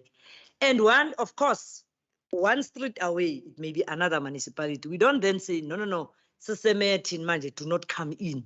But they work jointly, and through their various ways of reporting, they are able to report each other. I'll end there for now, Chairperson, and allow the team to take all the others that have not been responded to. Thank you very much. Thanks, MEC. Over to you, HOD. Thank you very much, Honorable Chairperson.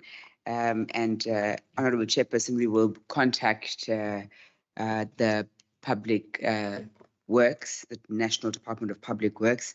They have built 2 additional police stations in Gauteng, one being Cosmo City and the other one being in Doornkop, and Honorable as Skoil. Yeah, Sokanyile, and Honorable Sokanyile. That's why we now have Kanyile. Kanyile. Ukanyile, not Sokanyile. Oh, Kanyile Siabong. Do pardon me. Honorable Kanyile, that's why we have 144, because 2 new police stations have been built in Gauteng, one being in Cosmo City and the other one being in Doornkop. But I think the Department of Public Works National are the ones who have that competency, and in the research that the Honorable Chairperson has asked us to conduct, in comparison to the mobile police station, I think we might be able to get some of those figures from them. I was about to send text actually when I then had to speak. In terms of the link of the annual performance plan that was sent, we do apologize. It was a link and the other version was a PDF. Eventually, we did send a Word version. We will just ask Secretariat what version would work best so that the honorable members are able to access that easily. In terms of the funding, around slide 13 and the questions that arose, and indeed, Honorable Chair, you did pick that up quite correctly. When the funding is provided, it is earmarked funding from the Premier's office to assist SAPS. SAPS is a national competency, and as the provincial government, the Premier saw it prudent to assist SAPS within Gauteng with particular vehicles for increased visibility. You cannot, however, simply purchase a vehicle. You do need to brand it. And that's one service provider. You do need to have the necessary blue lights, and it's another service provider. You do need to have Tetra radios because that's the system they're currently using for that, and that's another service provider, another service that needs to be provided. And all those costs put together will obviously, bring us to a particular figure, and they'll be broken down accordingly. Now, in our APP, and Honourable Chair and Honourable Members, you will have heard us talk about 50 patrol vehicles because the focus in Gauteng was around visible policing. The police, however, would know better what their needs are. They have then indicated that they would need bakkies. The bakkies will obviously cost more than, especially if they're saying twin cabs, it will cost more than a vehicle that we would have had in mind as a patrol vehicle. And therefore, our number will obviously reduce to perhaps 20 or 30, depending on the type of vehicle that we're able to agree on. And that's why one was highlighting when the CFO was presenting that it will be based on specifications that are then drawn up between ourselves and SAPS and eventually put out to the service providers as soon as we're able to clear the requirements with the National Treasury around the regulation following the Constitutional Court judgment of the 16th of February 2022. So that I hope covers the issue around slide 13, the 20 versus the 50. I'd also like to then to just indicate around the 40 million that one was indicating that in the motivation for additional funding, the motivation one was making to the Premier's Budget Committee was that a vehicle in the Department of Community Safety, particularly for Program 3, which is traffic, it's not simply a vehicle for work to home. It is for visibility. And when we get our vehicles from G Fleet, they come with the requisite branding for traffic. So it doesn't come as a plain vehicle. So our G Fleet cost to get the vehicle, it has to have had the branding and the blue lights and the siren. So it's important that our G Fleet cost is not just the bill. So that was the motivation one was making. So, but then you do then have a running cost after the initial output of capital to actually maintain that. So that was around the 40 million to say it is not just for the branding, but it's for the G Fleet and what the fleet entails. On the 24/7 is that 24/7 was approved. The breakdown in the amount of money and how it is paid, it works on SAPS works on a 4 days in or 3 days out, and others will work on 2 shifts, 6 to 6 and 6 to 6 shifts, which are 2 shifts. We, however, have indicated that we already have 2 shifts. So we have a 6 to 2 and a 2 to 10. We would then simply have a shift for the 10 to 6. So we'd add a 3rd shift. So all we were indicating in terms of the budget is that there would be a night allowance for those who come in the evening. And the overtime pay would then work according to the DPSA regulations, which means the payment happens on a Sunday and on holidays, right? The overall rule around DPSA and the legislation is that people cannot get overtime more than 30%. So the approval by cabinet is there. The Gauteng Provincial Government Cabinet is there. The funding from National Treasury is there. However, in terms of the actual implementation, POPCRU and the POPCRU in particular has interdicted the department, and we're currently in discussions because the understanding is that the night allowance is too low amongst other things. However, DPSA is the regulator of that amount. So I think in terms of the implementation is that we're ready to implement, and some are indeed ready, officers are ready to implement, and we are, however, engaged with the Premier's Office, Labour, and our legal department to ensure that we can actually realize the 24/7 shift as it has been approved. So the breakdown of the figures was to simply indicate how that money would be broken down and utilized around that. There was also a question around the building of capacity for law enforcement agencies. And on slide 9 and slide 8, from the presentation by the CFO, it does indicate that we will be training law enforcement agencies, but on our slide 12 of our APP, it actually indicates the number of law enforcement agencies that will be trained in terms of the annual target. So we do have those figures that are presented. So law enforcement agencies will be trained, especially on gender-based violence issues, as well as our healthcare workers, because they are sometimes the first port of call for that. So it's not just a matter of working with them in that way. There was also an issue around that it seems as though we're focusing mostly on monitoring and not social crime prevention.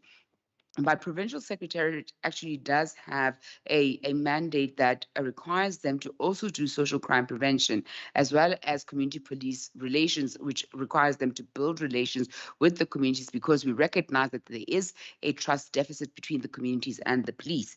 And in our annual annual performance plan that we presented, they do have an annual target of at least having 550 initiatives that they will be working on around social crime prevention. And also, we're also working with schools to make sure that there are school safety initiatives that will be undertaken to make sure that we are preventing crime from a very early age, so that we're not only working on crime with law enforcement agency and adults, but that we are also working with the youth. In terms of Honorable Bosch's question around the kiosks have been in existence. The mobile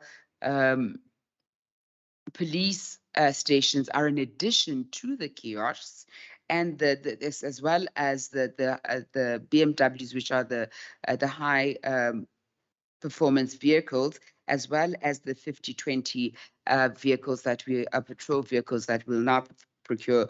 All of these are in addition to the kiosks that are already in existence and are currently deployed to various police stations, and according to the need, and the provincial commissioner would be the one and to determine as to where those would then be deployed. So this is in addition to, and I think perhaps it would be in line with your concern to say that they should actually be in addition. They are indeed in addition to what already exists. Honorable Hoffman, you were asking where and seeming to have a concern around the monitoring of the metros, whether it's JMPD or Tshwane Metro or Guruleni. We are working, and the war room on crime and law enforcement is assisting quite a bit, but also our provincial secretariat and Taxita is welcome to expand on this. We are working with them quite closely, and especially in them sharing their data. But when we do our Operation Ukai Mulao, we work with them as well. And actually, JMPD is the one who shares the data the most around the successes on Ukai Mulao and that. But as MEC was explaining, in terms of whether it's the R82 or the R59, some of those roads, and as Honourable Chair, which is Honourable Nkosi was saying, was that when there are potholes on the roads, some of our work and those transversal indicators that Tshebeletso was reporting on between transport and ourselves, we are obligated actually to monitor the roads and report those roads to the actual to JMPD and to JRA, engage with them to alert them where they are, because they are a contributing factor to road fatalities. Because as somebody tries to avoid a pothole, they actually cause an accident. And so we because of that, we do actually monitor those the potholes and which roads are more treacherous than others and why accidents are happening on those roads, and we do report them. On issues of pedestrian fatalities, as a province, legislation doesn't actually allow us to arrest pedestrians, but metros actually have the ability to arrest and charge pedestrians for jaywalking, for example. So we have been able to write to the Speaker's office in Johannesburg, for example, and ask them how many pedestrians have been arrested and fined. And I think if we do that on a more regular basis, and perhaps we should agree with you on that one, and we've asked our transport colleagues to make sure that we're now putting that as one of our practices to ensure that we're asking on a more regular basis, and we'll perhaps do that with all the other metros, just so that we can begin to increase, because actually we've got a very high pedestrian fatality because pedestrians are crossing our roads anywhere. And so we will begin to do that because metros do have a responsibility on that. And we don't have as much leverage, although we could, Daxita, begin to figure out how best to leverage the monitoring and holding them accountable, and perhaps the legislature could also assist, because once we identify that the roads do need to be fixed, the municipality does have the roads that are municipal roads or those that are national roads, and of course transport at a provincial level needs to be the ones fixing those roads as we have identified them that need to be fixed. And of course, we, in terms of what they would have budgeted for, we may not have that leverage. In terms of the number of road blocks that we have been encouraged to increase, we have 1,290,000 that are planned for the year, which are like a stop and check for vehicles. We also have about 4,600 crime prevention operations by traffic, and we have 16,000 speed operations that we're planning. Our challenge around our speed operations is that people who are driving at high speed, as Tshebeletso was explaining, is that when they get to once you're at a particular speed, where we don't have a discussion, it's an arrest. It goes straight to SAPS and then you go to court. What we're finding that the magistrates are doing is that they're actually giving people, they're sending people to Sanka, they're sending people to Nikro, and they're sending people for mediation instead of actually fining them, which we're finding is defeating the purpose of our operations. And our vehicles, one, are quite expensive. The equipment we're using is very expensive to have in the vehicles for us actually not to be actually benefiting on the other side in terms of curtailing the behavior. It doesn't stop the behavior, and thus the road fatalities do continue. I trust that, Chair, Honourable Chair, you did ask on the level of involvement of the national departments, particularly as it pertains to the issue of Zamazamas. At the beginning of the MEC's opening remarks, we did recognize that the issues of Zamazamas, particularly in the West, require the National Department of Mineral Resources to come on board, and the research that the department has done before, which we will bring to the fore as we begin to invite the Department of Mineral Resources to come on board to properly close some of these mines, but also figure out how best we can utilize the skills of the Zamazamas in terms of artisans, because clearly they do have some skill in terms of doing that, although they are using it inappropriately at the moment. We will certainly looking to bring the National Department of Mineral Resources as one of the departments as part of the War Room on Crime and Law Enforcement. And the CFO will then answer the issues on HDI, amongst others. Thank you, Chair. Thanks, HOD. CFO.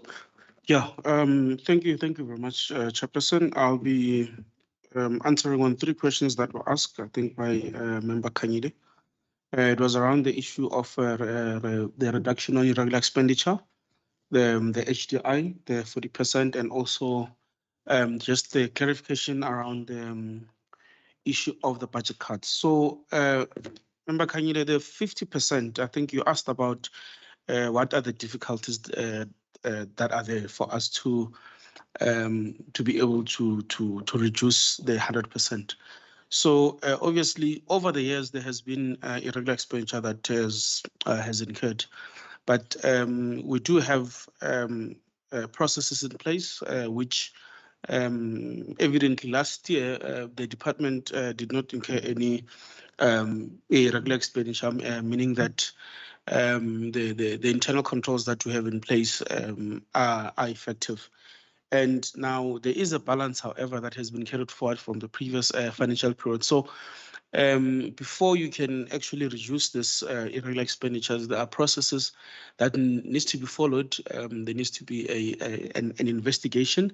And then from an investigation, the report comes out. You need to ensure that all the recommendations of that particular report have been implemented. And then you apply for the condonation of that particular balance. So because of the backlog of the reports which have been sent to Treasury, from a realistic point of view, that's why we are looking at a 50% reduction in a particular financial period, and then so that at least over a period of time we can be able to eventually reach the 100% mark, and then we don't have any balance of the irregular expenditure. Around the HDI, so there is a 40%. That 40% of the budget is, if you can look at our economic classification in our budget, we have our compensation of employees, we have goods and services, and then we have payment of capital assets. So obviously we cannot base that 40% on the COE. So that 40% of the budget is based on the goods and services and payment of capital assets budget.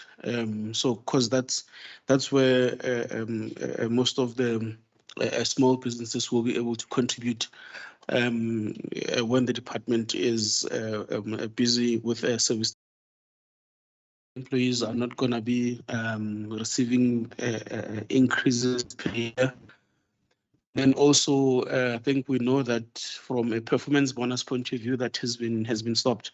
So that resulted into the issue of that budget cut. So that the budget cuts are across board to each and every department. And then obviously this forum that I'm talking about, the PBC, each department is given an opportunity to go and present their case in terms of their budget. And obviously, as the HOD has explained, that we went and we presented our case. We did a presentation and we explained that there's the issue around the tools of trade, which is why we were given the 40 million around a G fleet, and then obviously the decision around the 24/7 that needs to have its own financial resources, and then we got funds on that one as well. So we must not look at it as if there's budget cuts and then they're giving us money. So the budget cuts are across board, and then each and every department has to go back to PBC and make their case, and then from there a decision will be made on whether a particular department is adequately funded or not. So that's the difference between the budget cuts and the additional or earmarked funds that we got as a department. Yeah, with that, I think I have tried to respond to the question that has been asked around the budget. Thank you. Thank you, CFO. Do you want to respond on some of the questions? Okay. Good afternoon, Chair, MEC, and members of the committee. I just want to respond to the question on the biannual reports. Yes, it has changed. We are doing biannual reports, but the work still continues in the monitoring and evaluation unit. So, for example, the reports mentioned, we will still do the DV audits monthly, and then we produce the reports as required. May I then just move on to the one about the IPID?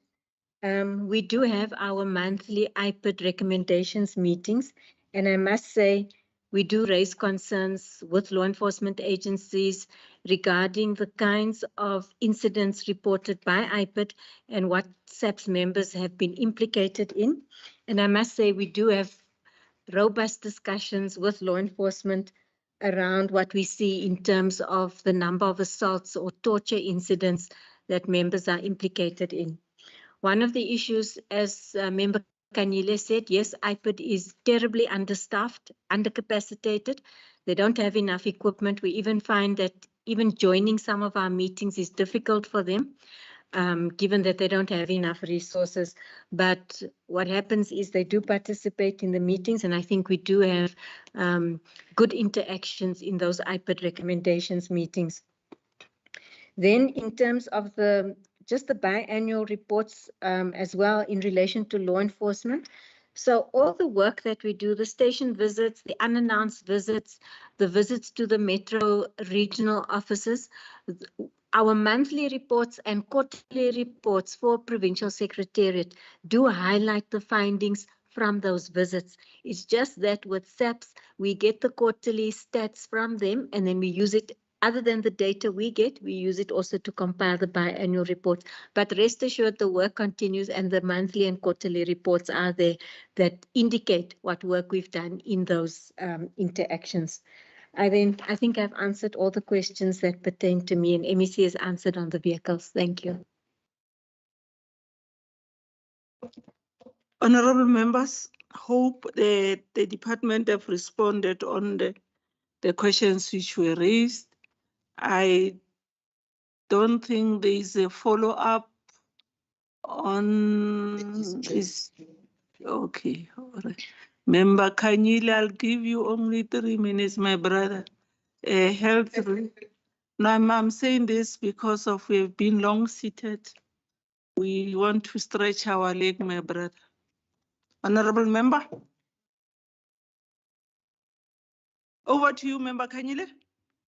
Okay, thank you, Chair. I'll try and be brief. It's just a follow-up. I think the MEC might have misunderstood what my question on the social movement, but in what she's responded, I seem to get a sense that she's saying, no, those are established by the communities, but they as the department support them. I want to be sure if I understand that, because in the APP it's written as strengthening the social movement against crime. The other thing, Chair, that I don't think some of the questions were responded to, maybe to agree with your 3 minutes. Can I ask that maybe they'll be sent in writing so that we can get answers to them? Because there are some questions that were not answered to. Thank you, Chair. Thank you, Member Kanyile. I'm also aware that there are some questions which are not answered. We will send them to the office of the MEC so that we get the response in black and white. By saying that, this is it's true. Some of the questions are not answered, my sister. Yes. Yeah, we'll request the response. HOD. By saying that, we are thanking the department led by the MEC, the political head, together with the accounting officer for the response on the questions raised by the members. And I'm suggesting we have come to the end of the first part. We will have a 5 minutes break where we'll request Azwi to do some exercise with us. So, 5 minutes break, then we'll come back and proceed with the remaining presentation. All the presentations are made by the department. Yes. Now we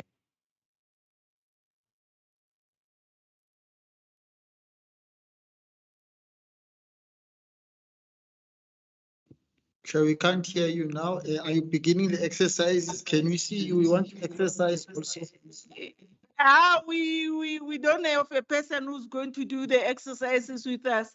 I think we'll request Chair of Chair to request PDIA, Honorable Member Kanyile, that we must, PDIA must take some of the staffs of the different committee members and show them how to make the committee flexible in terms of doing the exercises. Yeah, 5 minutes break, honorable members who are in, log in the team, then we'll come back.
HOD at CFO.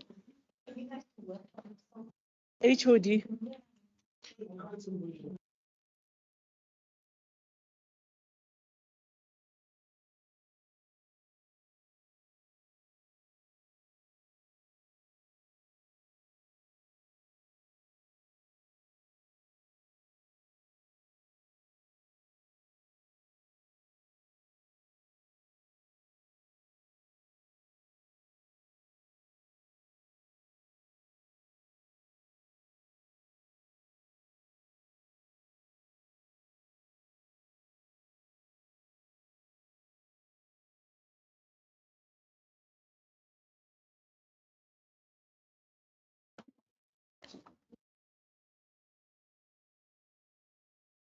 Honorable members, can we take our seats so that we proceed with our work of today? And today is Friday. We don't want to leave this place very late. Otherwise, some of us, like Sylvester, they'll fight with them when they arrive at home that they are not from work. Honorable members, we are and the support staff and also the HOD and the delegation from the office of the HOD. I see CFO, there's another group which have joined the team and they were not introduced to us. I nearly chased them away because they only came in and this nowadays we are worried about people invading meetings, and then after that you'll find that the information of the meetings are in the social media. It's on a lighter note. Ne? I did, honorable members, we are in 4.3, the findings of the research projects undertaking in the 2021-2022 financial year, where we requested that the department should come and do the presentation on those projects. I'll hand over to the CFO because the MEC is not here, so that he do some remarks and hand over to the person who will be doing the presentation. We are going, honorable members, we are going to do it like this way. We will note all the questions which we want to ask. We will request the department to present all 5 of them. All 5 of them. Then at the end of the last presentation, honorable members, is then when we'll ask questions. Over to you. Thank you very much. I was very excited, but here's the HOD. She can she can continue. Yeah.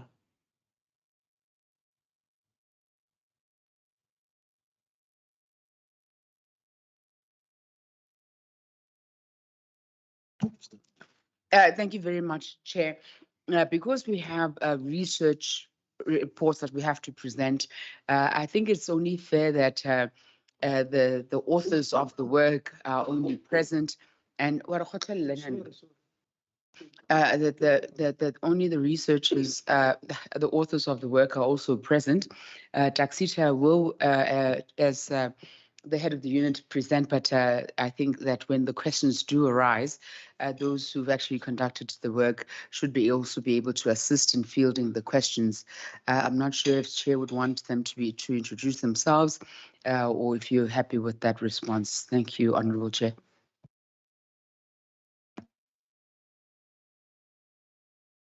Thanks, Taxita. Is your team? Good afternoon, Chairperson and members of the committee, HOD and colleagues. I have the researchers here. On my extreme right is Ms. Nosizwe Shabalala. On my extreme left is Mpumi Mpulu. And then Asvi Nagota, and I've got Wisdom Dashe as well from the research unit. But they were supposed to raise their hands so that we see them. I saw them. And then Okay. Okay, shall I start with that one? Don't take it out. You are welcome. Don't feel free. Ne? The sister who's going to present. Chair, I'm going to present and then the colleagues can assist with answering questions because I hear you are pressed for time. Okay. But don't do haphazard work because I've said that we are pressed for time. You've got the click, can you? Which one are you opening? This one is.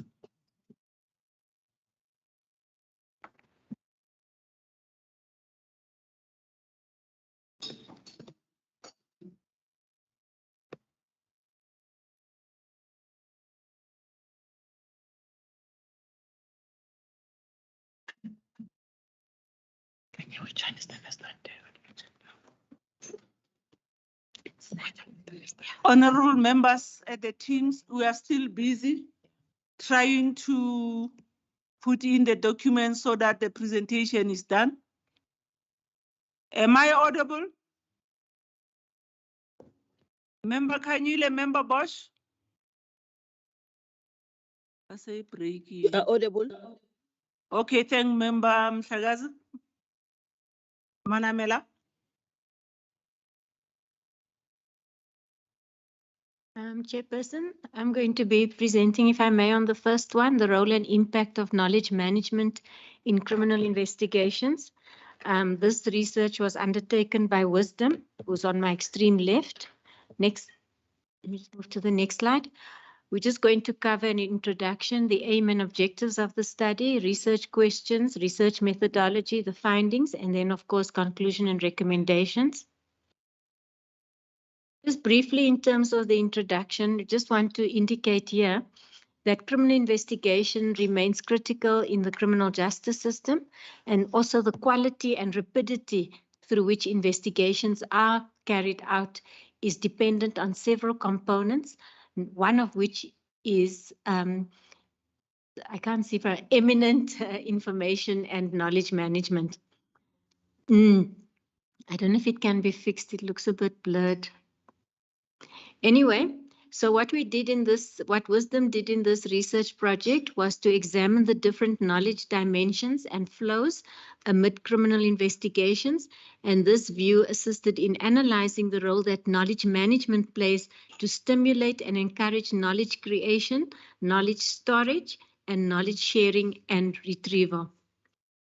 So what we wanted to do and in this research project was really propose a criminal investigation knowledge management framework to assist the detective service in managing how knowledge is created, how criminal investigations or investigators rather retrieve and participate in knowledge sharing, as well as enforcing robust systems to hoard and manage criminal investigation knowledge artifacts.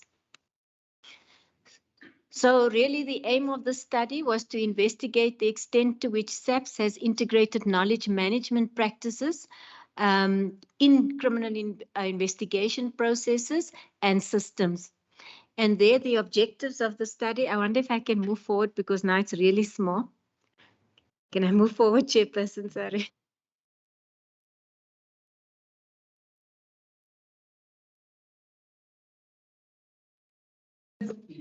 You just continue. Okay, I need to move down on you. Right. So then in terms of the objectives would be to determine the various knowledge dimensions and flows within criminal investigation processes, examine the synergy between criminal investigation and knowledge management initiatives as well, and then to determine the extent to which SAPS has integrated knowledge management and within the criminal justice system. I'm not sure what's going on with the clicker. And then to suggest strategies which can strengthen current knowledge management systems, processes, and procedures that can be integrated within criminal investigation, and review the contemporary criminal investigators' role that is linked to knowledge management. When we move on to the next slide, in terms of the methodology, primarily qualitative methodology, research methods, and interviews conducted at several police stations like your Pretoria Central, Joburg Central, Vereniging, Krugersdorp and Bedford View. And then there were also interviews conducted with 2 members from the DPCI and 1 member from Crime Registrar in SAPS province. And then we also looked at, in those interviews, we wanted to test the integral function of information and knowledge management for efficient investigation. Then, since the data was qualitative in nature, we followed the following steps: categorization of the data, a thematic analysis, and then, of course, coding as a process of grouping the evidence. And I move on to the next slide, sorry. Then, in terms of the findings of the study, we looked at the findings in terms of our knowledge management dimensions and knowledge flows. In terms of knowledge dimensions, particularly pertaining to strategy. So the research found that SAPS does recognize knowledge management as a capable function in the institution, although this finds more expression in other components than in some rather than others. Also, respondents highlighted that knowledge management must be strengthened, must be strategically aligned with a basic policing model that is a strategic response to the constantly evolving challenges that the organization faces, and that the research obtains similar challenges in pertaining to the misalignment between knowledge management and the strategic focus of SAPS towards effective detection. And although other detectives in some police stations indicated that there is a lack of networking in the criminal investigation process, substantial responses expressed that the process is networked. One of the other points we just want to indicate here is that the respondents did indicate that due to insufficient capacity of the staff complement within the detective services, there are severe backlogs for the finalization of criminal cases, and as a result, the conditions limit the extent to which knowledge sharing through networking can be realized. And then some respondents also highlighted that management controls are a barrier to knowledge sharing and networking, and according to the respondents, management deems knowledge sharing as a time-wasting practice. In continuing along this dimension, sorry, I don't know why the click and I are not moving in sync. In terms of basic policing model, there are some very basic policing principles that need to be followed. So first things first, you have a group commander with instructions and investigation plan or structure and an investigation standard operating procedure, and then you have court instructions. And then in terms of doing things right, which is the next step, you follow instructions, there are detective skills that we hope they have, knowledge and experience and professionalization of the detective service. And then in terms of command and control, we'd like to see leadership and governance. In terms of strategic policing, in terms of integrated resources, we'd like to see their centralized resources present delays in the finalization of cases due to backlog caused by lower response times. Some investigating officers do not have access to valuable systems carrying critical information and duplication of systems that are not interfaced. Then, in terms of the integrated approach, there's a need to improve intelligence-led detection, and it is something the department has also raised with SAPS. There is a need to integrate and strengthen alliances between the detective services branch and other components of the police service. For example, your crime intelligence and CMAC. There is a call for government's responsive participation towards the detection of crime. So, including your Department of Health, your SARS, and Department of Home Affairs, whom we know play a critical role in terms of the data that they have on persons in the country. In terms of mobilization of resources, we found that there's insufficient resources to enable knowledge sharing between detectives, insufficient resources to enable information capture. So manual documentation of information presents challenges in terms of information getting lost We know the story about dockets getting lost and statements. Then the need for mobilization of computerized resources for detectives to improve productivity and increase access to information across space, time, and demands. One of the things we picked up in one of our former studies on ICT in the criminal justice system, detectives and prosecutors are loath to use ICT and technology to make their work easier in the criminal justice system. Then there's a need for the improvement of physical resource records management facilities at station level, your basics like having lockup cabinets for the detective services, and that's what we found even in our oversight work. Then in terms of the knowledge dimension pertaining to people, for every investigating officer, knowledge and expertise are key for successful and well-rounded criminal investigation processes. Expertise and knowledge capabilities are of utmost importance, as we know. Criminals are becoming more sophisticated. Therefore, it's important for detectives to have the requisite knowledge and experience to ensure detailed investigation of sophisticated crimes. Then, key to knowledge and expertise is understanding that the criminal investigation process is not a silo course of action, and they need to work with other people. So the process is a collaborative one that brings in a diversified portfolio of expertise and knowledge, such as medical knowledge and expertise, financial knowledge and expertise, as well as telecommunication knowledge and expertise. Detectives who have been in longer practice use their experience to uncover unfounded cases in instances where people report false cases and give fabricated statements.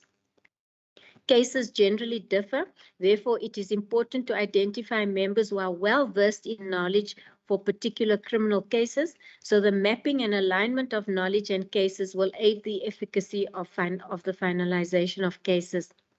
Moreover, skills, knowledge, and expertise acquired over time enables detectives to go beyond instructions given to make sense of a case, connect linkages to identify and close gaps, and finalize cases promptly. So the approach of to a case from a puzzle outlook is what we are advocating here. And it's pivotal that assigned detectives apply their knowledge and experience to contextualize the evidence that they come across. In terms of the knowledge dimension on, let me see why the thing is skipping here. In terms of systems, some of the concerns by investigating officers interviewed are associated with the centralization rather of systems and the lack thereof to institutionalize systems at station level, giving access to an equal number of detectives. So as a result, there are delays in the finalization of cases. Furthermore, the respondents interviewed noted that with no proper training on how to use the systems are rendered redundant. And I refer again to the comment I made about detectives and some prosecutors not using the systems that are available. For example, this legacy of carrying a docket to court is not really necessary. If you use the system, the docket does get to the prosecutor electronically.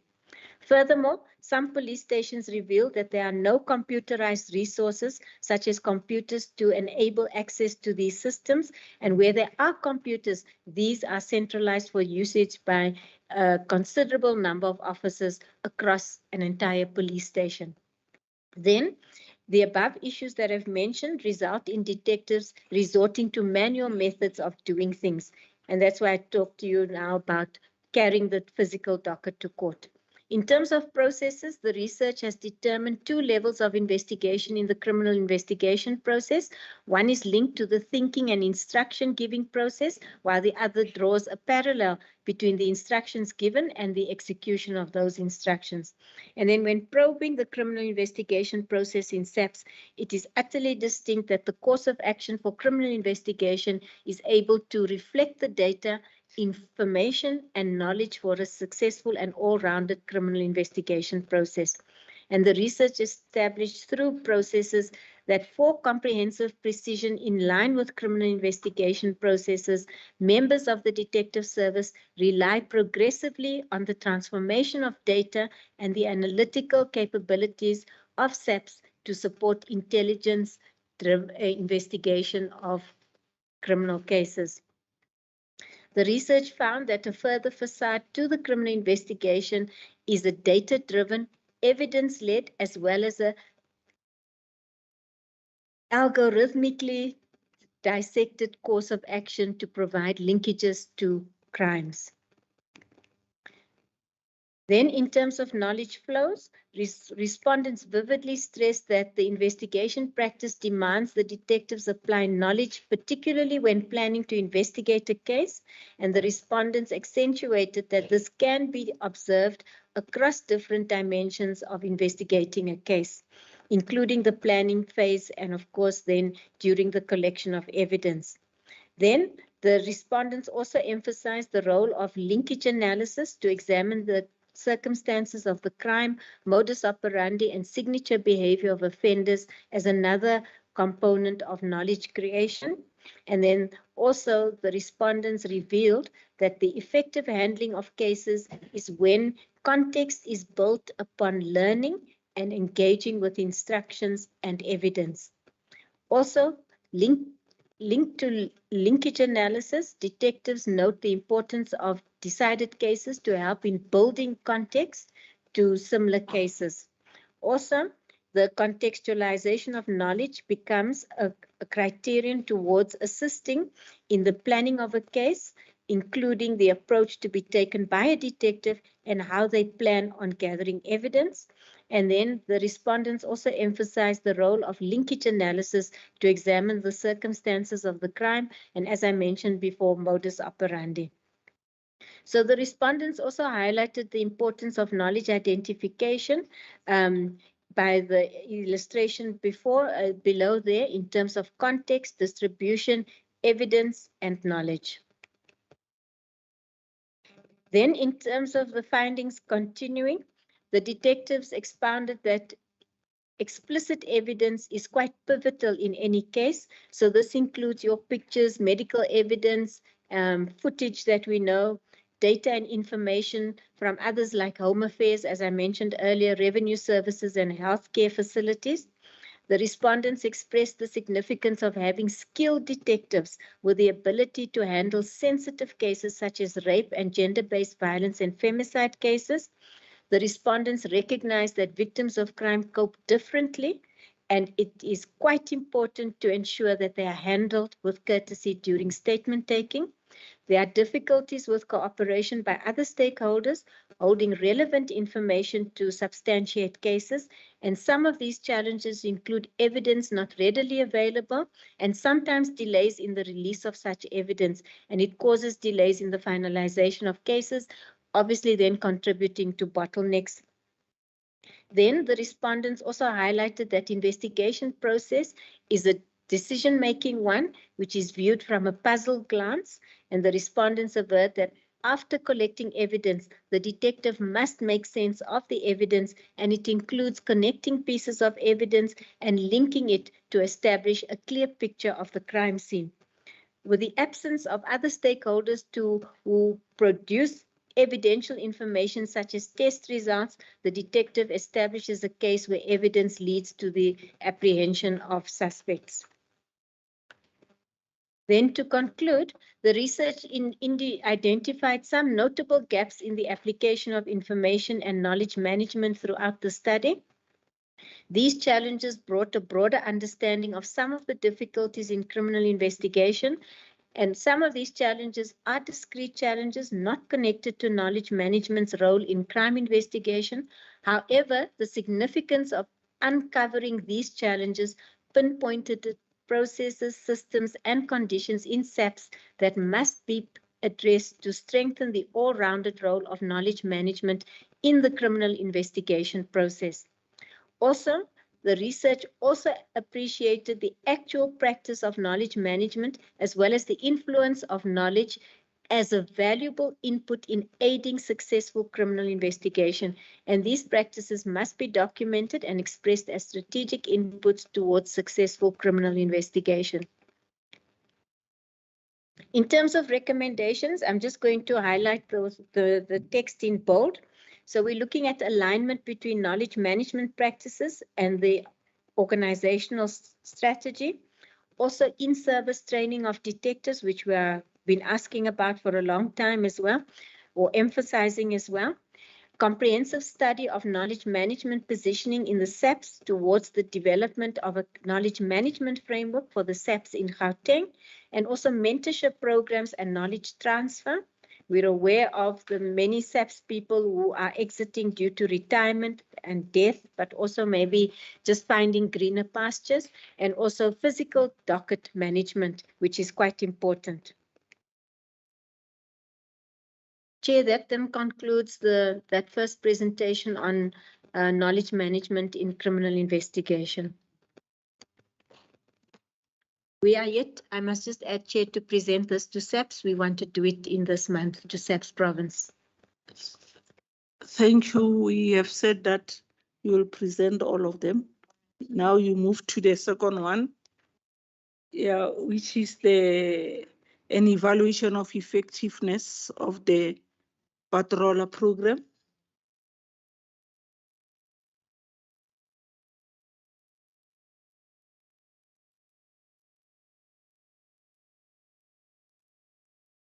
My apologies.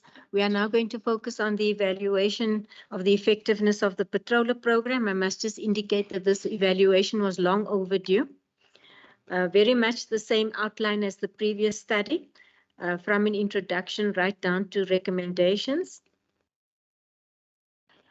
So we wanted to assess this patroller program that was formalized by the department in the financial year 2007-2008. And I'm not going to explain what the patroller program is. I think everyone around the table is familiar, but it's not only patrollers. We have community watch, and we also have neighborhood watchers who effectively patrol their communities in fighting and assisting SAPS in fighting crime. What we wanted to do here in this study was really to, in terms of the purpose, to evaluate the effectiveness of this patroller program, and the objectives were to determine the effectiveness and efficiency of this program in fighting crime, to determine its effectiveness as well in enhancing police visibility, establishing if the patroller program has strengthened the relationship between the community and police, and determine the challenges experienced during the implementation of the patroller program, and to suggest measures that may lead to improved effectiveness and efficiency of this program. In terms of the methodology, both qualitative and quantitative methods were employed. And of course, the sampling, we used the purpose of sampling strategy. We did 746 questionnaires, and then also some in-depth interviews. And we also did focus group interviews with patroller groups, and also interviewed, as you can see, chairperson of the provincial board, amongst others, and SAPS social crime coordinators. And then, of course, there was the data analysis using SPSS. It's my finger error there. Then when we move on to the findings of the study, the data, when we looked at the data, we had 50% male, 49% females in the study. The highest percentage, which is 42% of community members, saw the patrollers once in about 3 months between 5 o'clock in the evening and 8 at night. The study has shown that 82% of the participants were aware of the patrollers in their areas, and the remaining 16.5% were not aware of the patrollers in their areas. The majority of participants, which is almost 67%, have been living in the sampled communities for the past 10 years. And out of the total sampled population, 24.8% indicated that they can identify the branding or the uniform of the patrollers in their areas, whereas 33.2%, sorry, I'm not sure why it moved, stated that the patroller groups are active and visible in fighting crime in their areas. When I continue with the findings, community members mentioned that they would like to see more patrollers on the streets. And those were 27% of them in our study, which is the highest. The study also found that 46% of the participants said they would like to see the patrollers on street corners because there's a high crime rate, followed by the improvement of safety in the community, and that is 23%. All the participants interviewed in Germiston felt that the patroller program was effective in their area, followed by Ga-Rankuwa. And the participants indicated that on a monthly basis, patrollers and the police conduct school searches. Out of the 385 who indicated that they have been assisted by patrollers, 10 did not indicate the nature of assistance that they were offered by patrollers. And in the Northern Corridor, it had the highest participants who responded that there is a relationship between patrollers and the CPF. Continuing with the Northern Corridor, there were community members who believed that lack of cooperation contributed to a poor relationship. And then they also had the highest number of community members who said that the CPF and patrollers work in collaboration. Moreover, they also had the highest number of participants who believed that the relationship is good between SAPS and the patrollers. In the Southern and Northern Corridor, they had the most community members who responded that the deployment of more patrollers would improve the patroller program. And a high number of participants felt that 40 more patrollers should be deployed in the Northern Corridor. And continuing with the Northern Corridor, some participants believed that deployment of more patrollers would help to reduce crime. Furthermore, a high percentage of community members indicated that regular meetings with the community could help to improve the program. When we talk to effectiveness of the patroller program, the majority of patrollers stated that they work under the command of SAPS and are deployed daily at crime hotspots. The department coordinators added that the community prefers calling the patrollers before the police because the patrollers respond quicker than the SAPS. The patrollers stated that they arrest people who commit various offenses such as murder, street mugging, common assault, assault GBH, business robbery, and theft. The departmental coordinators averred that the patroller program is more integrated in affluent areas and they patrol with their own resources. And the program gets a lot of support from the Department of Community Safety, and MEC does acknowledge the patrollers and speaks about them from the heart. In terms of support received by patrollers, it was highlighted that the departmental coordinators always visit patrollers whenever they are deployed and assist in transporting patrollers to their respective stations. Business persons from Everton Mall donated 20 food parcels and 20 bicycles, which were for patrolling in December 2021. In terms of the future of the patroller program, patrollers believe that since the patroller program is making a huge impact in the fight against crime, the program will be active for many more years to come. And there are respondents who indicated that the patroller program is not sustainable because the patrollers do not acquire employment opportunities at community safety. In terms of the challenges experienced, there is an issue with constables who feel threatened by the patrollers since they make more arrests and the police do not respond immediately due to a shortage of vehicles. And the departmental coordinators revealed that there are some patrollers who harass illegal immigrants by demanding bribes if they fail to produce proper identity documents. In terms of how we think the challenges can be resolved, according to the patrollers, they stated that SAP senior management at the station level does engage with the patrollers by holding intervention meetings to address matters, and that our departmental coordinators highlighted that some patrollers have been fired from work due to misconduct and corruption. Suggested measures to improve the effectiveness and efficiency of the program. So these relate to training. The patrollers added there's the need for them to be equipped with security skills in order to protect themselves when dealing with criminals. In terms of resources, they expressed the need for computers and printers, walkie-talkies, torches, and pocketbooks. In terms of the stipend, The patrollers stated that monthly stipends would motivate them to work even harder. I must just indicate currently we pay stipends per project, so it's not really monthly depending on where they are placed. Need for uniforms. The patrollers expressed the need for uniforms such as reflector jackets, boots, jackets, and raincoats. And then in terms of equal opportunities for patrollers of all age groups, the patrollers suggested that the department should offer job opportunities to those over the age of 35.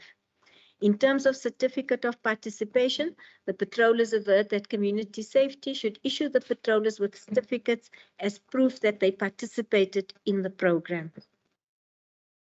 In terms of our conclusion, the findings revealed that the police and patrollers engage in a number of operations as confirmed by respondents, and it is evident that the patroller program is making a positive impact in fighting crime, as it is evident from the study that the patrollers are visible and crime has decreased where they are deployed, and there are a number of challenges raised by the respondents which requires the intervention of all stakeholders involved in the functioning of this program. In terms of recommendations, the Department of Community Safety should consider speeding up the procurement process of the uniforms that the patrollers need so that they are easily recognizable. In terms of partnerships between the patroller groups in affluent areas with those in less affluent areas, we found that there is a disjuncture between the resources that patrollers in affluent areas have and those in non-affluent areas, but there isn't always a sharing of the resources between affluent areas and those less affluent areas. In terms of awareness sessions, the department should regularly conduct awareness programs which are meant to educate communities about the existence and objectives of the patroller program. And with respect to rewards for active patrollers, the department should consider rewarding the patrollers who are always active in the program on a monthly basis. And then in terms of regular meetings between the patrollers and departmental coordinators, they would really like to meet with our coordinators at least once every quarter, as some of the patrollers interviewed indicated that they are not familiar with our coordinators. That then, Chairperson, concludes the presentation on this research study. Thanks for the presentation of the patroller. Can we move to an investigation into the role that the community played in fighting crime in the Gauteng province, introduction, findings, and recommendations? Thank you, Chairperson.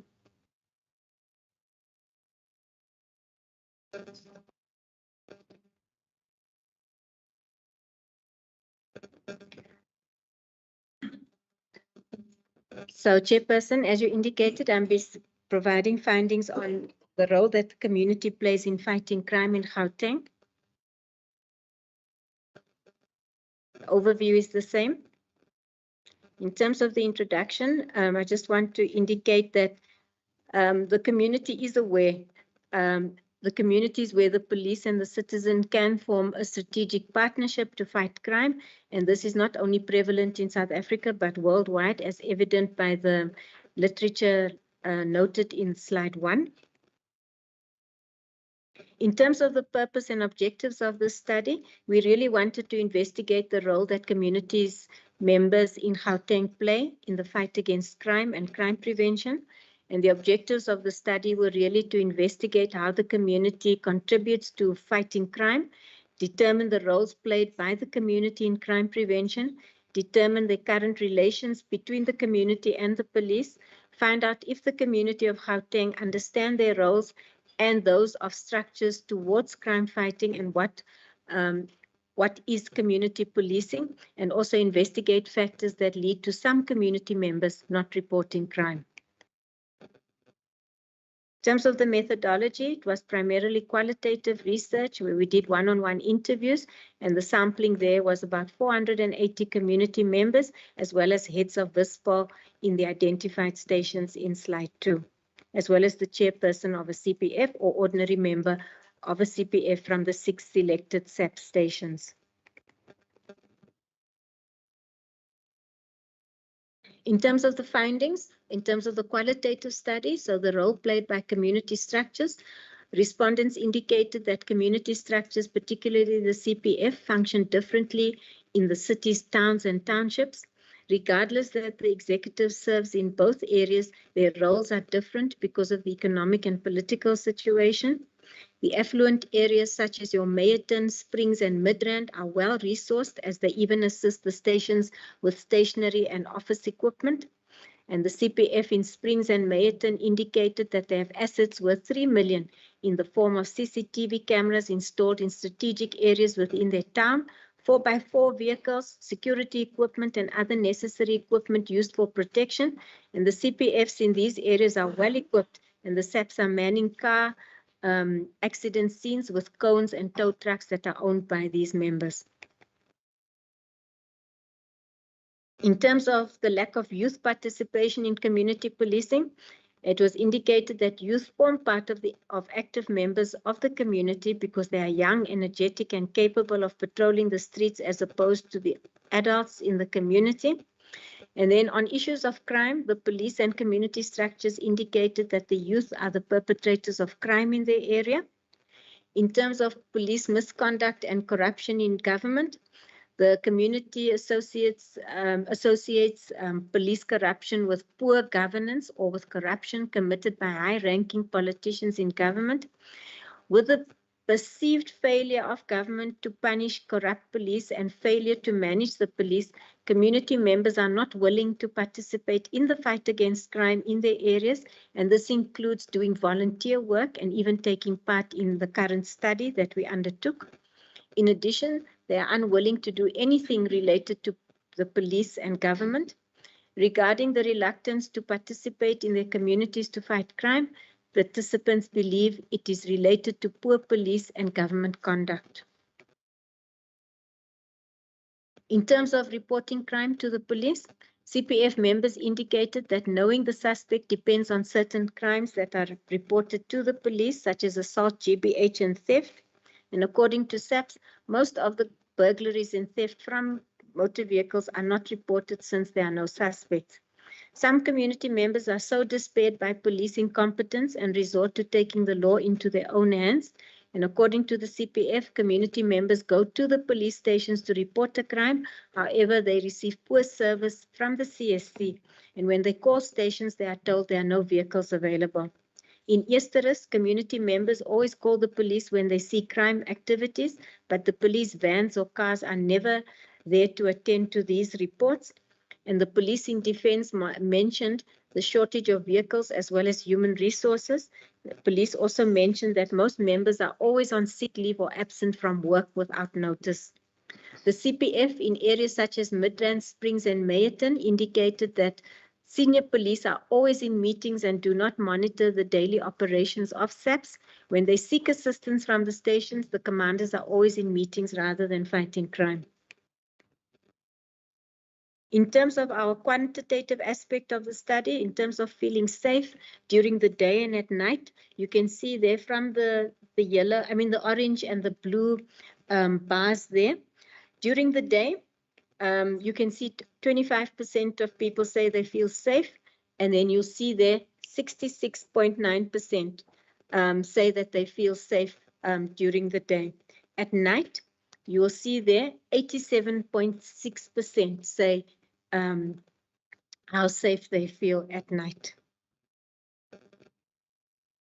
In terms of the role of the community, role of community safety in fighting crime, most respondents in the figure above indicated that the role of community structures is to inform the police about any criminal activities happening in their areas, followed by those who said it is to assist the police in fighting crime. About 13% of the respondents mentioned that community structures ensure that there are good community police relations and the police patrol the streets to prevent crime. Then 12.6% think the role of community structures is to patrol the streets and inform the police about any criminal activities happening in the area, but 4% cited that they do not know what the role is of these community structures. And there were 3.4% of the respondents who said community structures assist the police in fighting crime, and there are 3.2% said they attend to GBV cases in the community. In terms of what the community must do if they find a person committing a crime, respondents reacted as follows. So 53% feel there should be a citizen's arrest and hand over to police. 12% believe that community members must arrest the suspect and punish him.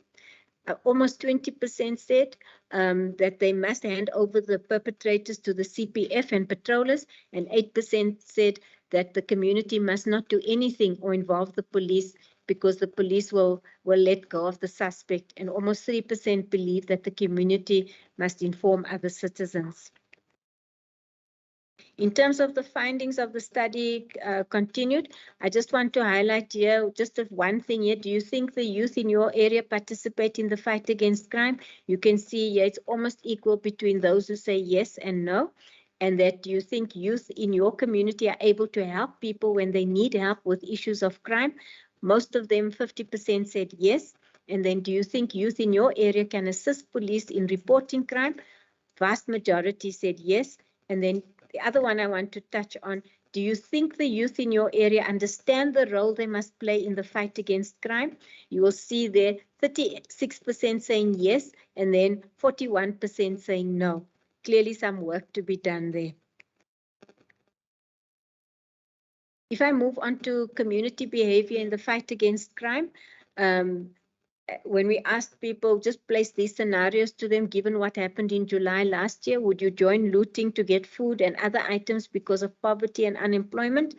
You will see there, most of the people, 44% say no, which is quite heartening, I think. Would you join a vigilante group to kill criminals? 52% say no. And then would you join in mob justice to fight crime? 36% say no. And then I just want to go to, would you join peaceful protests to fight crime? Yes, is almost 80%. And would you work with the police to fight crime? 75%, a great willingness to assist. And would you attend community meetings against crime? A whopping 83%. In terms of our recommendations, to improve communication between community and SAPS for better results. So the lack of communication between the police and the community is a barrier to good community police relations. In terms of improving police visibility, it will help and serve as an assurance that the police and community fight for the common goal of eradicating crime. And in terms of a comprehensive plan to address crime, most comprehensive plans to address the crime situation and enhance safety amongst people in Gauteng needs to be developed.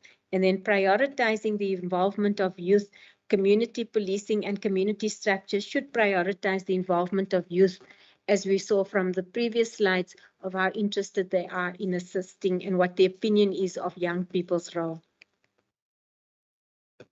In terms of improved police training, SAPS training needs to be reassessed and improved to focus on and emphasize how police are to behave in situations such as public protest, police raids, as well as stop and search operations, because how the police behave impacts on how they are perceived by members of the community. Drug abuse education programs, with the drug problem mentioned as one of the high crimes in most areas, it is important to have education programs on substance abuse and drug rehabilitation facilities.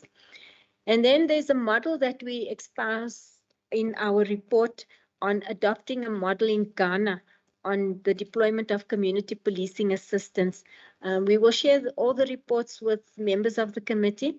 And in this report, we detail what the Ghanaian model is. It really is, in our view, a best practice. And additionally, the SAPS can also use volunteers to gain experience whilst assisting the police in the fight against crime. And that's exactly what they are doing in Ghana. That then, Chairperson, concludes the presentation on the community's involvement in the fight against crime in Gauteng. Thanks, Dasita. You move now to the 4.3.4, the data mining on the gender-based violence case reported at the police station and recorded in the hospital. Thank you, Chair. Say introduction, Yes, Chair. findings and recommendations. Yes, Chair.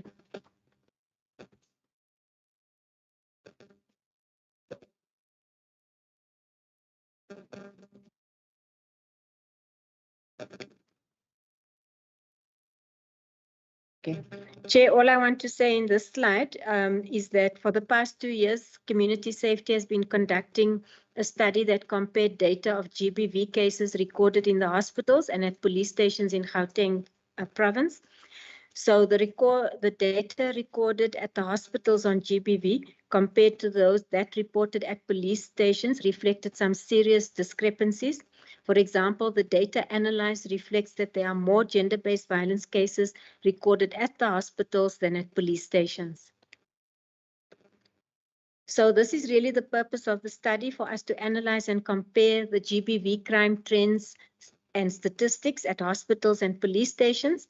And our objective is really to analyze and compare the data from these different institutions and to investigate the reason why cases recorded in the hospital are not reported at the local police station, and to identify more implementable interventions to curb GBV in the province, and also to find ways to encourage reporting of GBV in the province. So the methodology was really looking at the data that we received from these institutions, the hospital and the police stations. So from out of the 142 stations, 8 of the police stations were the highest number of GBV cases reported during the period in question. And then over the last 3 years, we've done a trend analysis on the data from police stations and at the hospitals to see if there's an increase and decrease. So here, in terms of the findings, in terms of crimes against women, this table is showing that the crime trend at Steve Biko Hospital shows that from July 2019 to March 2020, there were more cases recorded than at the Pretoria Central Police Station, whereas from July 2019 to March 2020, the crime trended downwards at Pretoria Central Police Station. Then, in terms of assault common, which is the table on the right, against those crimes against women at Steve Biko Hospital trended downwards from April 2020 to March 2021, while those at Pretoria Central Police Station trended upwards in the same period. When we look at the findings on rape against women, figures from SAPS stations and then at the hospital, Atteridgeville Police Station and Kalafong Hospital have the same number of crimes reported. We've got 3 cases each. In terms of assault GBH, the analysis depicts that Vanderbijlpark Police Station recorded a high number of reported assault GBH cases against women, whereas Sebokeng Hospital recorded none from July 2019 to March 2021. And although there were no assault GBH cases in Sebokeng Hospital, there were some months when the trend at Vanderbijlpark Police Station went down. When we look at sexual assault at stations and hospitals, especially the ones surveyed in this study, so according to the chart, Kopanong Hospital had a high number of reported cases of sexual assaults against women from July 2019 to March 2021. The hospital recorded more cases than Orange Farm Police Station. And from July 2019 to March 2020, Leratong Hospital recorded a high number of sexual assault against women, but there was a decline from April 2020 to March 2021. Crimes against children, also at the station and then at the hospital. From July 2019 to March 2021, Kopanong Hospital and the police station around it, which is Orange Farm, had the highest number of rape crimes against children reported. The Kopanong Hospital reported an average of approximately 10 cases consecutively from July 2019 to March 2020. However, there has been a notable improvement thereafter, with the hospital reporting 0 cases from April 2020 to March 2021. This one we're now focusing here, assault GBH. The data presented above demonstrates that Orange Farm Police Station recorded the highest number of cases of assault GBH against children compared to other police stations with a total of 28 cases. In comparison, the hospital around the policing precinct, that is Kopanong Hospital, also recorded the highest number of cases compared to other hospitals with 46 cases overall. Then when we move on to sexual assault against children at the station and at the hospital, the above data noted that Heidelberg Hospital and Kopanong Hospital were the only two hospitals that recorded the highest number of sexual assaults against children compared to other hospitals that we have surveyed. Laratong Hospital recorded more cases as compared to the two police stations combined, which is Krugersdorp and Kagiso. In conclusion then, based on the trend analysis above, there is a decrease in terms of the crimes that were recorded at the hospital and the police station.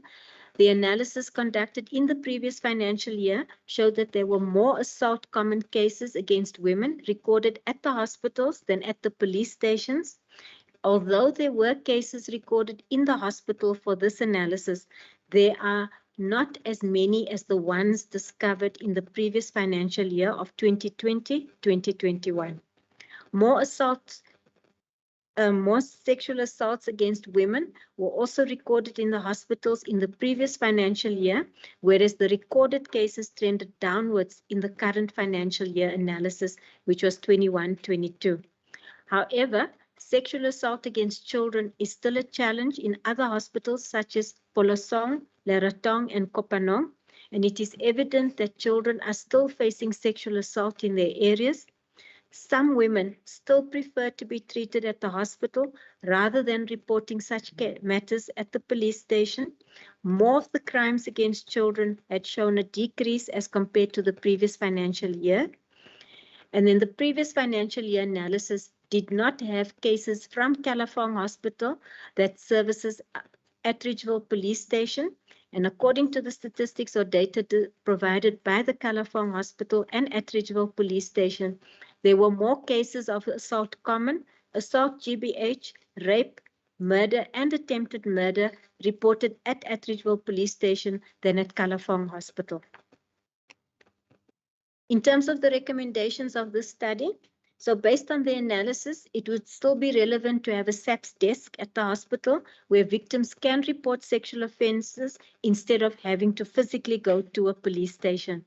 Communities need to be educated about abuse, their right to safety, and the right to report GBV crimes.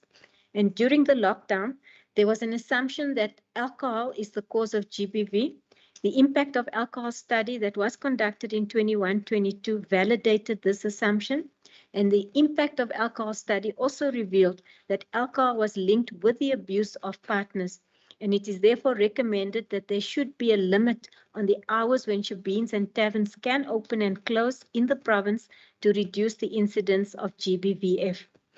The provincial coordination of GBVF in the Department of Community Safety needs to ensure that there are awareness campaigns implemented in these areas to reduce crimes against women and children, and government should start treating GBV like murder cases. The state should have the power to open GBV cases even if the victim is unwilling, and the GBV should be a state case. This study, the one we just did in 21-22 and the previous one from 2020-21, revealed a high number of sexual offences cases in most of the hospitals identified.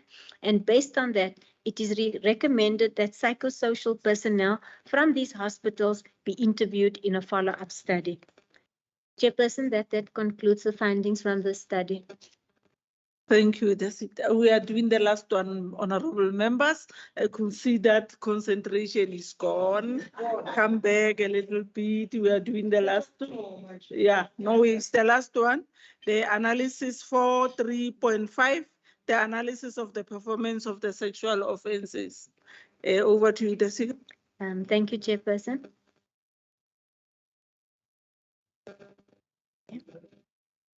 So this study, we're looking at the performance of sexual offences court-ready dockets in our courts.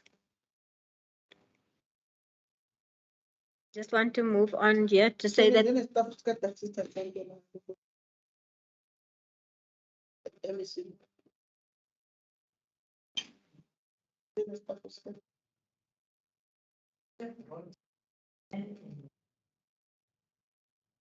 And they're going to answer questions too.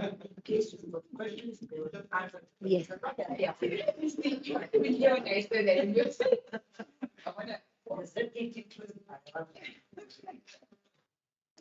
So in this study, it's a follow-up study that was conducted by the department in 2015, where we assessed the performance of court-ready sexual offences cases in our courts, especially rape and compelled rape. And so we wanted, in terms of our objectives, to analyze closed case dockets of rape, to identify the flaws in detective performance which lead to low convictions in these cases, to investigate whether there is a prosecutor-led investigation process in rape and compelled rape cases, and also investigate if the guidelines and directives of sexual offences are being followed, and to assess the improved working relationship between prosecutors and investigating officers when dealing with court-ready dockets, and to make suggestions on how the criminal justice system can improve conviction rates.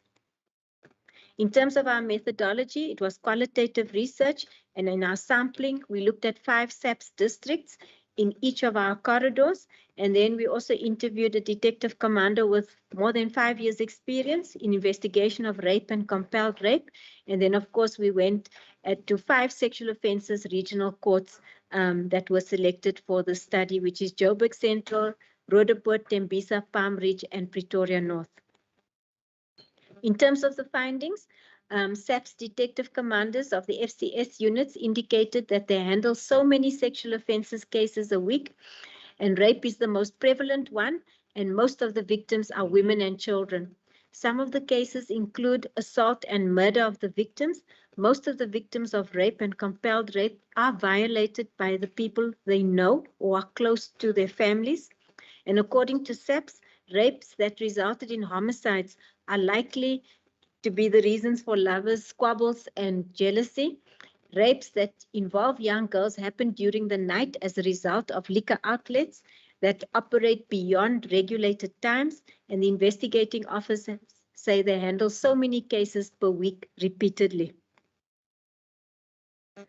Then, according to the respondents, even though cases are reported to the police, the concern is that not every reported case makes it to court.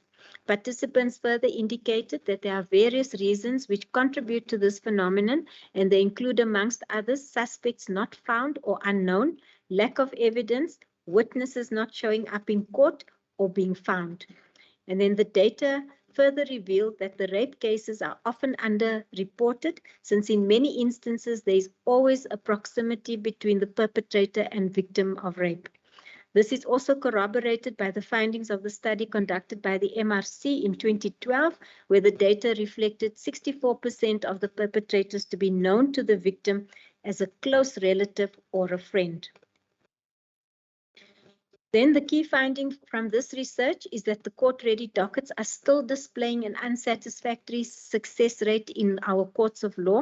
For instance, the study by the MRC reflected an insignificant increase of 0.3% conviction rate from 6.2% in 2003 to 6.5% in 2012.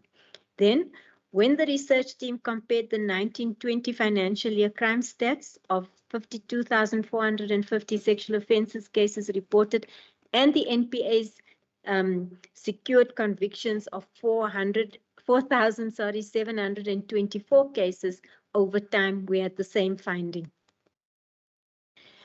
In cases where the suspect is not found or unknown, the station closes the cases undetected, and where there's insufficient evidence, the MPA either declines to place the case on the roll or the case is referred to SAPS for further investigation. And the NPA indicated that they then do not have control of the cases returned to SAPS. In terms of findings of the study, this was Ikaela Temba's docket ordered in 2020-21. So the chart indicates that the final outcome for the 60 sample dockets. So it shows that 1/3 or 33% of cases are still in court, whereas 26% of these cases, perpetrators were untraceable, followed by those withdrawn by a prosecutor with no prospect of success at 21.6%. The total number of cases withdrawn due to insufficient evidence was 3, with a conviction rate of 5%. In conclusion then, the study has identified challenges and factors that contribute to the poor performance of court-ready dockets of rape and compelled rape, and the findings focused on factors that contributed to low convictions, which are also addressed as challenges by the study. And even though the department in a previous work attributes this back and forth movement of dockets to what it refers to as shoddy detective work due to unnecessary gaps in the evidence presented by SAPS, there is a need to assess the role of the NPA in ensuring a coordinated management of sexual offences cases. In addition, the participants further indicated that in instances where a case docket requires further investigation, the absence of communication leads to a high attrition rate of case dockets. Given this state of affairs, the prosecutors may decide that there are no prospects of obtaining a conviction in those cases, and as a result, decide to stop the prosecution.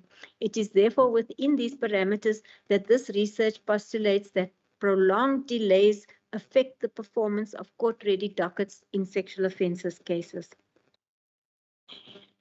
To our recommendations on improved full utilization of information communication technology, proper governance structures need to be put in place to ensure its successful development and implementation across the criminal justice system.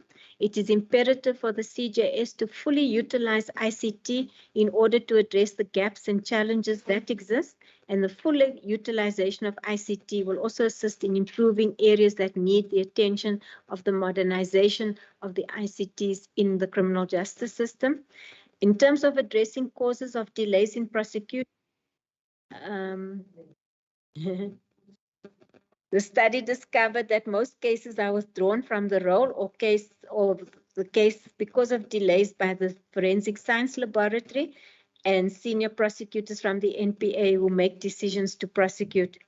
In terms of improving measures to address poor performance, the docket audits conducted by Community Safety in 2014 and 2020 indicated the errors committed by the investigating officers during the investigations, and SAP should improve the way cases are being investigated to obtain a conviction. And then ongoing training is quite critical to address the investigation of these crimes. Then, in terms of lack of adequate resources to address gaps in the CJS, so SAPS and other criminal justice system agencies should receive enough resources to address crime and prosecution of offenders. In terms of fighting crime, the responsibilities and mandate of SAPS are to fight crime together with communities, and without working together with communities to reduce crime, we won't get much further. And also, in terms of the deployment of experienced officers in the FCS unit, we recommend that priority should be given to members with at least 2 years service with experience gained from the CSC, patrol, and other SAPS operations before being deployed to a specialized unit. And then conducting awareness on sexual offences, we advocate for more of this, and so that we know that Ikaya Latemba does assist victims. However, we think further work needs to be done there so that we reduce the risk of cases being thrown out of court or withdrawn from court. And that, Chairperson, then concludes the presentation on that study. Thank you. And my colleagues are here to answer questions. Thank you.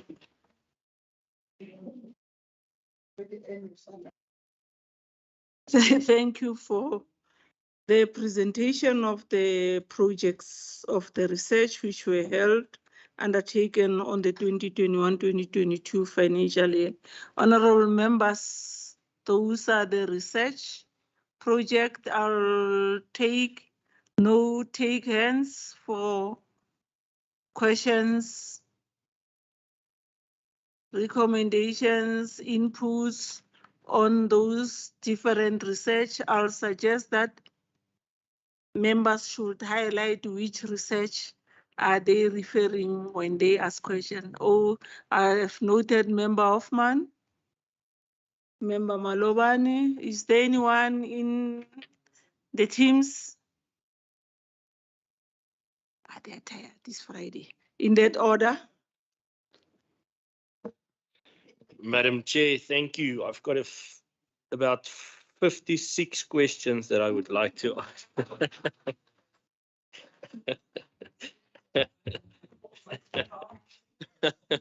I'm going to keep you busy this Friday afternoon. Now, Madam Chair, thank you. Firstly, I just want to know if those documents will be circulated to us. I think it is good research, and I think, you know, we can take it even further. There was a statement made that dockets get lost. And I don't think that that is accurate. A docket can't get lost. A docket gets stolen or sold or one of those things. A docket can't get lost. It disappears and words like that. But a docket getting lost, I have never seen a docket running down the staircase and getting lost somewhere in a police station. So I don't think that that statement is correct or accurate. I think also we have to take it head on and say that our police officers are selling the dockets. Must not beat around the bush about that. Okay. Then in all instances in the reports, there's a lot of pointing of fingers to the detectives, and it is accurate. I do think that our detectives are not trained well enough. Some of them are still young, so I don't think they might lack some experience. But also then, and it was alluded to that the workload that our detectives have on their tables are actually disabling. I think the last time we were at the station, I think those detectives told us that they had 150 dockets in front of them. So it varies from 150 to 300 dockets in front of them. It's impossible for one human being to go through that workload. And then I think we underestimate the impact that the DNA testing, the rape kit analysis, and the ballistic testing has. The backlog at that department hampers the judicial system and the detectives to bring a well-prepared case to court. Because if you wait 4 years for a rape kit or DNA kit to come back, you know, the courts are very hesitant, you know, to prosecute on that. And then that case have been in front of courts for 3 or 4, 10 times. So that's something that we should really look at and say that, you know, although there is problems on the detective side, that also has a big impact on what's happening. Then lastly, and this is really my last one, is data. I can't remember the exact words that's used, but gathering data and using technology like tracing of cell phones, all that types of things, helps the police immensely and the detectives immensely. But since the Kenya incident, I can't remember his rank, but the member of SAPS that was killed in the Western Cape, they pinged that member and found out where he was. So then SAPS put a moratorium on the pinging of cell phones. Now, I've spoken to numerous members in the police, and that's actually a huge frustration for the police officers in really combating crime. That was one of the most important tools to actually ascertain where a perpetrator was, and that whole process is hampering the SAPS and investigators and detectives at this stage. So I think from I don't know, from our side, we must look at something. We must be aware that criminals are going to use the same technologies as that we are enabled to. But we must not put a moratorium on something and then, nobody can use it. It's a fight. We need every single tool that we can to be utilized in the fight against crime. Madam Chair, thank you very much. Thank you, Member Hoffman. Member Kosi Malewani. No, Chair, thank you very much. Just a question on before I ask my questions is, now that the research have been done, except handing over this information or sharing these outcomes with SAPS, what happens?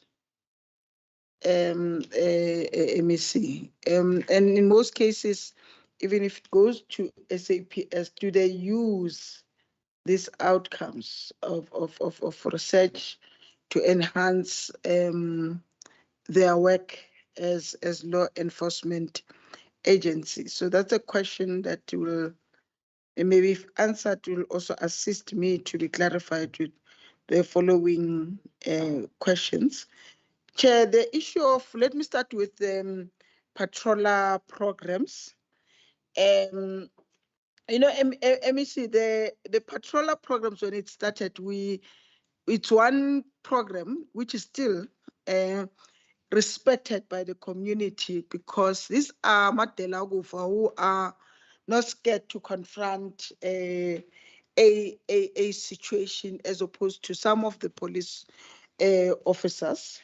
And people, the community respect them because it's people that live amongst the community. There are lesser attacks on patrollers than on SAPS, and these are people who don't even carry guns. At some point, Chair, this team used to escort women to taxi ranks, and as well as training, but it ceased to happen after they were deployed in schools. But also in schools, I don't think they are properly utilized. They've been turned into abantu abavula amagate, bavala amagate, and babambe nelokhuza nencwadi for principal bamkhaphe eklasini. And I think in helping with bullying at school, I'll make an example about what happened in Pulusho. There's private security as well as patrollers there who are just standing there at the gate in great numbers, as well as these guys who are called a presidential project. And children killed each other whilst all those people were there, because there's no patrolling in the school, and no one checks from time to time during break what are children doing, or after school what are children doing. But even outside schools, even if it is known that there are drugs being sold, Guma fence, no one actually confront or even chase those people who are not supposed to, undesirable elements who are actually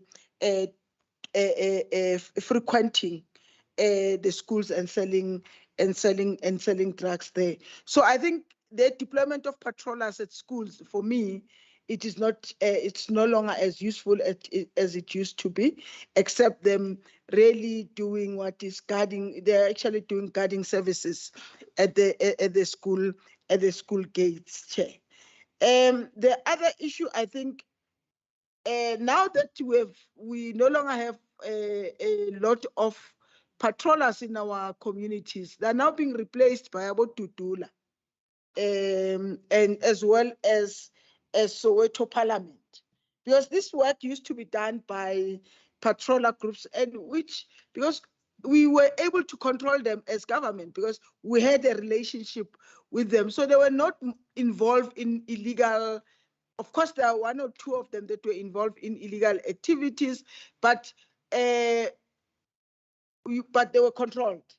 And the work that they used to do of doing patrols, intervening in community conflicts, intervening in collection of stolen goods, etc., it's no longer happening. So these groups, as Ngeko Sharp, have just mushroomed and they've replaced them. And I think whilst we have done the research, we also need to look at the way of really giving them back their wings, patroller groups, that they again become community patrollers and do what they used to do best. Of course, in other areas like in Davidton and others, we still have those patroller groups operating as patroller groups, but unfortunately, other areas they've disappeared. I want to just say 3,500 per month, and that's it. And it has also brought a lot of corruption as well amongst CPFs. And the last one is I'm not out of your investigation. It seems that there is no outcome that indicates that people just see patroller groups as CPF. Actually, awabuza ukuthi yini CPF. CPF ama-patrollers. Awayingeni indaba yama ukuthi kuno-chairman, CPF are patrollers, you know. And how do we then, separate the two? Or explain to our communities that, yes, they might be part of CPF, but their job is different from what the CPF is actually doing, Chair. The second issue is on on cases. Quite a number of cases, particularly rape cases, before they take too long, and there's a lot of challenges there. A person is refused bail. If animally, you will actually go to High Court and get bail. I don't know whether you are aware of that. And you never know when they go to High Court, you are not invited as a victim to High Court. Uzohlangana noGuluve estradini, or uzwe sebathi sekaphindile somewhere, or the person is threatening you. And I think it's one area that I think High Court need to be looked at. But the role of magistrates and judges when in cases, the investigators, the police will arrest these people. Investigators will do the investigation, and the case will be admitted to court for Uguti ingaqhubeka, or it can even go on trial. But postponement after postponement. I mean, Orlando Police Station or Orlando Court is one such court that they don't actually care about the victims of rape and sometimes victims of isn't on a Protea court. I know the other courts also have their own victims, but I think because we don't have powers to do oversight over the judges and magistrates at this level, how do we then make sure after this finding Ozenazo, then link this to national, for them to be able to ask the right questions and make sure that courts do what they're supposed to be actually supposed to be doing. The cases, people say that there's conviction. Yes. The issue of Pule. There's this other one, Alexander Jabulile Nkosi. You know why the reason this one went to High Court Masinyan? It's because somewhere one or two people confessed there. Where there's no confession and where there is supposed to be real investigation, DNA, etc., those ones don't go to court, or if they do, as a court. The one that they are quicker, that will take 1 or 2 years, are actually the ones where someone have actually confessed. And in Takeover Sepule's case, someone confessed, hence we now have someone found guilty. The Jabulile Nkosi case, same thing. Someone somewhere confess, or someone, and I think we can't rely on that on cases where people have to confess, but we need to rely on proper investigation by our investigation people. But I think we had forensic detectives that were trained by the department, which is good work. Majority of them, either they are dead because or basekhaya manje. And unfortunately, yabona inkinga yami nge-SAPS MEC yileyo. Abana ngale moto bazozimela ziguge ziphele zivithike zihambe, they will never replace them. They'll wait for you as a department again to buy those cars. So after we have trained the forensic detectives, what did the SAPS do? Did they train some on their own? I'm just asking. Nothing. Ne? Inkinga yabo yileyo. Nibenzela umsebenzi nibenzela ifavor, then they think it's your job to actually keep on providing such a resource. And I think it's one thing that when we submit this report, we also need to then engage with SAPS that this resource need to be, actually, we need to have this resource in our because during that time when those guys were there, we saw an increase in terms of prosecution of perpetrators. The documents, this research, the outcome, particularly where it affects women, actually most of them do. Are we going to share them with other partners, the Gender Commission, for example? It should not just be something that comes here, SAPS, and that's it. Other partners need to get this information. Gender Commission in particular really need to have this information, but also we need to engage them of what do we want them to do with this information. Should not just be information that is kept in the files and it does. But you know, we also have public protect, a busy investigator isn't investigator, but you know, this affects public directly. An ordinary poor member of the public. A public protector is then supposed to then at some point take up some of the issues on behalf of these members of the community based on a research like this one. And I think what I'm happy about, this is not just a desktop research, but it is research where we actually went out and engaged with even victims of crime. So my request is that let it not end there. It should be a report that also go to other other partners. Chair, although ngike lose concentration bengalalanga bengicabanga, so uyabona mos now ukuthi ngiyabuza. Ya ngike ngalala she, but bengivala amehlo ngicabanga yabona chair. So chair, yeah, I think I've actually asked questions on almost all of them. Thank you very much, Chairperson. Thank you, Member Gosimalawane. Is there anyone who want to give the inputs or comment from the teams? Member Bosch? Member Mhlagaza, Manamela? Member Kanyile? Yeah, Member Dijakar? Yeah, thanks. Let me comment on, I think, 3 research, 2 or 3 of them. Dashita, with regard to the one of the data mining on the gender-based violence cases reported, I just wanted to find out was the research only done on the public hospital, which are within the precinct of the police station, or has the research been extended to the private hospital? I'm raising this because if you check, it's true that the number of the hospital is more than the number of the police station. But if you consider area like Steve Biko, some of the people, I'm raising this because I know MEC, we once visited one victim at Mulemet. The person was raped. She didn't want to go and report the case to, it was Sunnyside. She decided to go to Mulemet.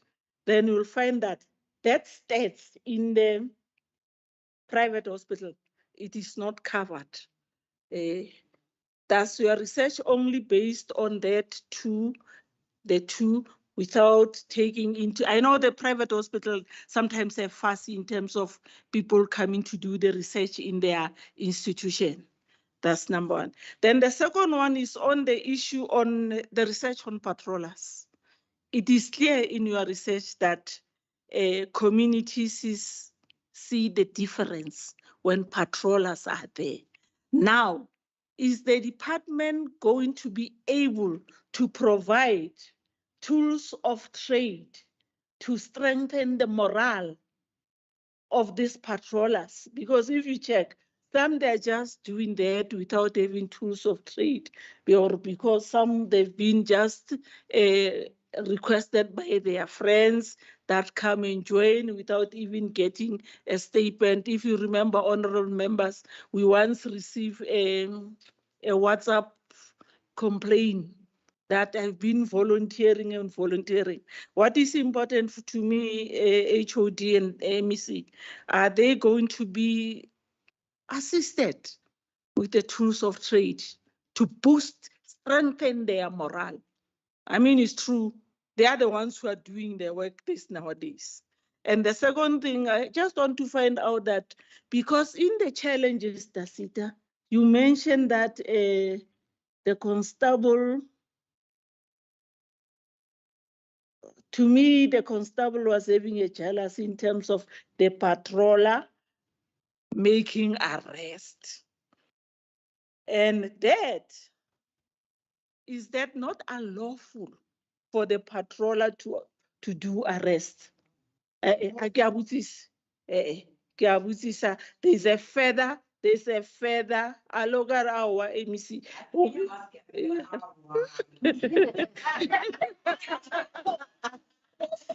I just want to find out that is that not unlawful, and can it not be causing a litigation, the results of the litigations against the department or the subs? I'm asking this because sometimes some patrollers, especially those that they are doing patrolling in the malls, they do a lot of arrest, and you'll find that there's a fight between them and the person which they want to arrest. Yeah. So those are some of the issues which I'm raising. And lastly, Member Maloban was saying that, is the research, particularly the first one, going to be presented to the police? And we need to know what will be the reaction. I'm a focus. Most of them, they are old. In terms of the training, is the department, is the research, the recommendation that the training should be done on the focus, yeah, detectives. Because in the last oversight, when we were with them, I was analyzing MEC, their age. Some of them you could see when we request information from them that, hey, they were thinking that these people are giving us a headache. Why are they questioning such a lot of things? Is the training going to change their mindset? Or is the training, in terms of the recommendation, is the training going to be targeted on a certain group so that they, after the training, they take the information and share it with their colleagues within the institution? Thank you for that. Chairperson, you know, I'm supposed to be at Barang too. Yeah, we are rounding off, MEC.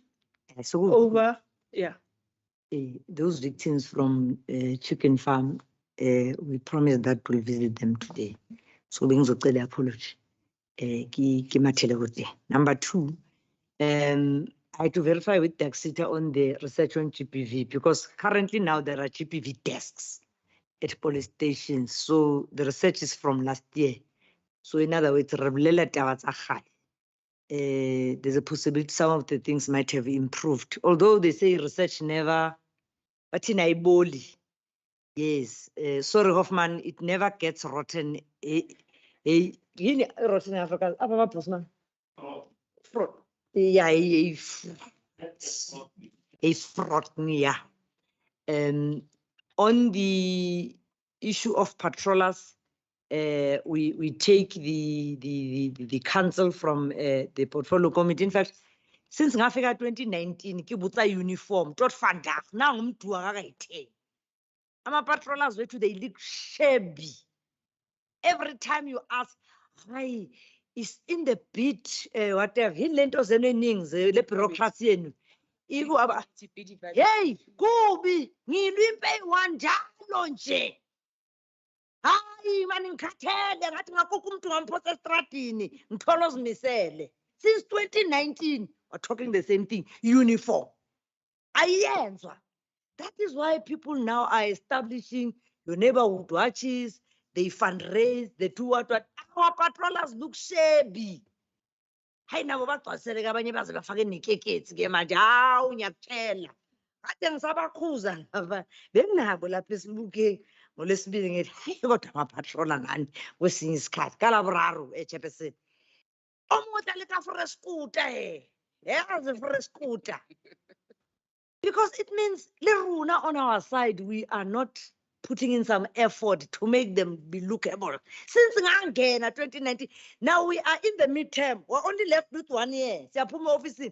Ngiyabona bangibhekile bathi lo uzokhuluma uyozahambe ngeke bayithola uniform. Basho njalo phela laba Z83. Wena bathi hayi lo uzokhuluma uyozahambe singakayenzi le. Kuze kube namhlanje ama-patrol awana uniform.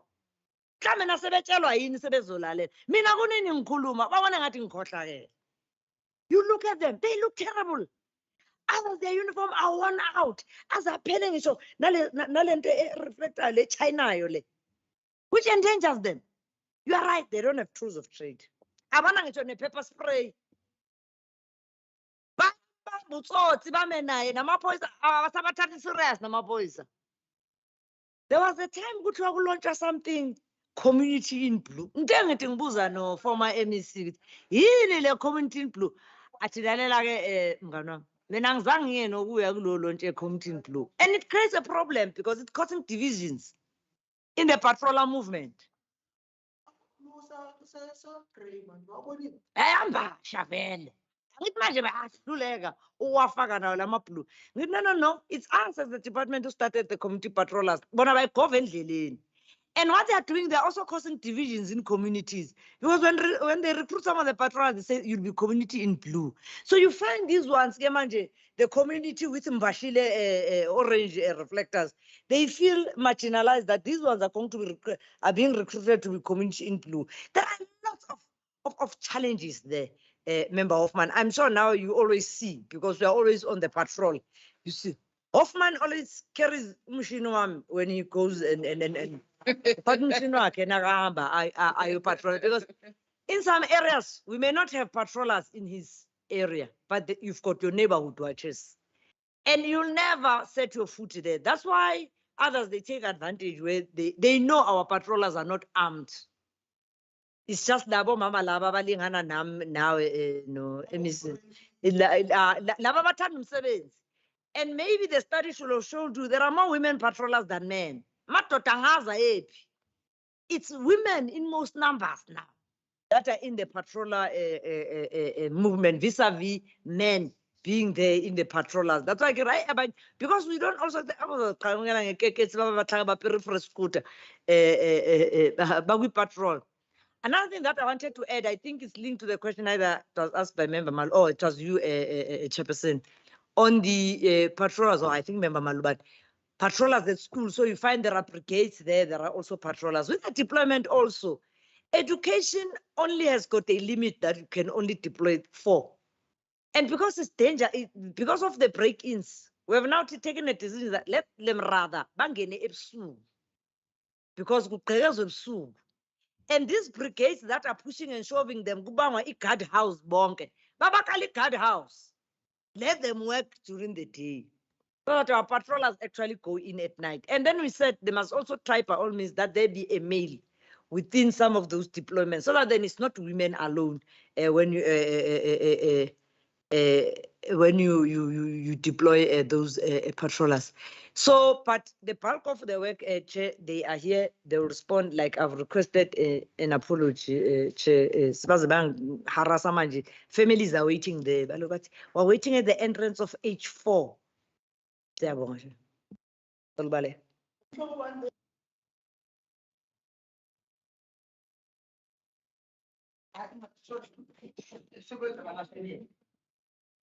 MEC, you are released. Can we get the response on some of the issues which has been raised?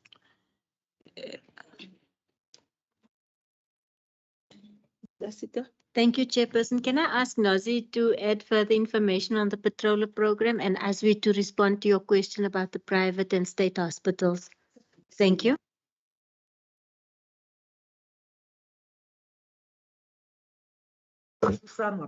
You, before you go out, MEC, you can, there's lunch, ne?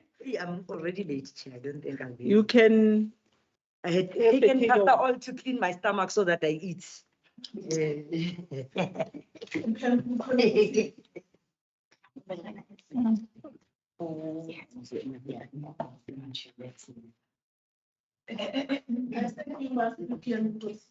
Okay, thank you. Good day, honorable members. Just to add on the research that was conducted on the patroller program, because there was also a question that was asked to community members in terms of if they know that the patrollers have a relationship with the CPF. It must be noted that there are in certain corridors, like it is about 65% of the community members who were interviewed in the Western Corridor, and then it is 53% in Central Corridor, and then 38% in Eastern Corridor, and then 38% in what you call in Southern Corridor, who indicated that there is a relationship between the CPF and the community patrollers. However, there are, in some corridors, there is a certain percentage of community members who've indicated that that they don't know if there is the patrollers and the CPF have a relationship. Hence, in the study, we've recommended that there should be awareness campaigns like conducted in communities to raise awareness so that people actually know about the patroller program and then what is all about. And then these awareness programs, we've also indicated in the report that they should be conducted even over the weekends so that the people who are employed can also like get an opportunity to attend. Another thing, yes, in uniform, I can actually just to add on the uniform issue. Honestly speaking, I've interacted with about 10 patroller groups because I've done 2 focus groups in each corridor. It's really bad. They've indicated that the last time they received uniform is about, I don't know how many years back, it's dated like 5 years back. And then there are some patroller groups, they've actually like decided to say maybe they contributed and then they've all actually like procured or purchased themselves like some caps and t-shirts using their own what you call money, something like that. So another thing that has been that they've raised, the patrollers have raised, they've actually like indicated that they would like to get a stipend because of there's an expectation from their families when they leave home in the morning, going out to perform their duties as patrollers, because of their families are expecting something for them because of it's like they are working. So hence in the study, we've recommended that if perhaps maybe the department maybe can perhaps negotiate for some for the patrollers to receive like at least like food parcels from the businesses in the areas where the patrollers are actually like patrolling or are active. In terms of the arrest, I'm not sure, but what I know is that after the patrollers, what they've indicated is that when they make an arrest, they immediately call the police to come and take the accused or the suspect to the police stations. But they also indicated that in some instances, like the police, they actually take time to respond, or they actually take time to arrive, and then the suspects end up abalekile, fleeing, and then it poses a serious challenge. And then on this issue of the uniform again, there's in one policing precinct where the patroller stated that they've got an issue because of they share there are some businesses in their area who have donated like reflectors. And then those reflectors, they said, what they said is that these one, they are similar to the ones that the people who park cars, you know, at the shopping complexes and the malls, and then it poses a problem because these nyaupes, they commit crime while wearing the similar reflectors. And then now people end up perceiving that even the patrollers are committing crime.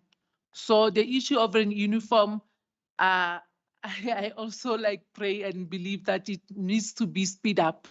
Patrollers need to get uniform because in another policing precinct, the patrollers also stated that what happens is that they end up sharing one reflector jacket. They have to exchange when this trip, like let's say the shift started, the first shift will start at like let's say at 4 a.m.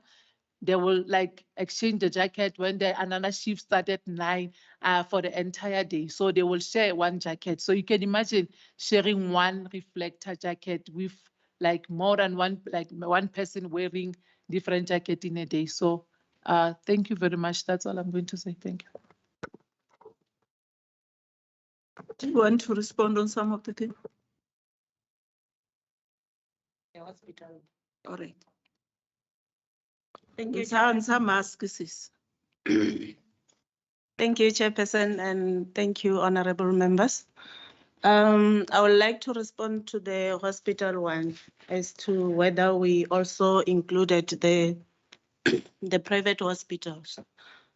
We didn't include the private hospital, and thank you for the question because last time when we presented the previous findings, it was also mentioned that if we can include the private hospital and the clinics as well, because these cases, some of these cases, they are sitting in the clinics and in the private hospital. But we were trying to follow the trend of the previous study so that we can compare the hospitals that we have selected in the previous financial year, because we wanted to see if these cases are decreasing from these hospitals that we have selected in the previous financial year. So we wanted to track that trend. After we have done with the tracking the trends, that's when we will consider including the clinics and the hospitals, the private hospitals as well, because we have realized that these cases are also sitting there, the GBV cases. There was also a question about our findings as to then what, after we have conducted the studies, these research studies. We don't only present these findings to the SAPS. In the community safety, we have the knowledge sharing sessions. We have the roundtables that we do as researchers. We invite different stakeholders, internal and external. Not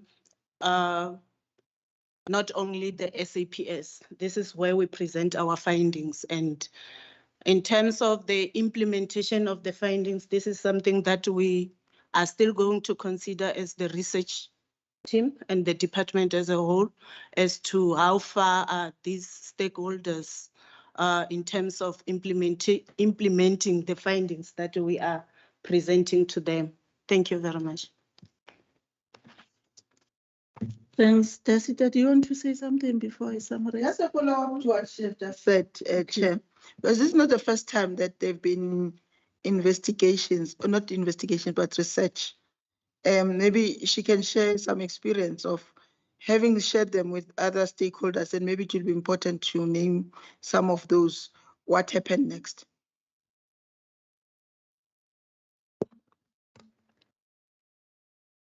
Can you try to answer it? Yeah. Share. I know researchers always information is in your head. Yes. Thank you very much. We have shared this information. I will give you an example with the measuring integrity of the police in the province. We have conducted that study. This is the study that we conduct in every 2 years in the department. So this information was shared to the SAPS. I'm not interested in SAPS, I'm interested in other stakeholders. Oh, other stakeholders. There was an illegal mining study that we have conducted where we have invited the mineral resources, other departments. There were a lot of interventions. I don't know how can I put it. Yeah, there were a lot of inputs that we got from the different stakeholders that we have invited. That's where we have also find out in terms of the illegal mining, in terms of the illegal mining activities that were happening, to say there are lots of syndicates that are behind the illegal mining in the province. Yeah, colleagues can add there. Thank you very much.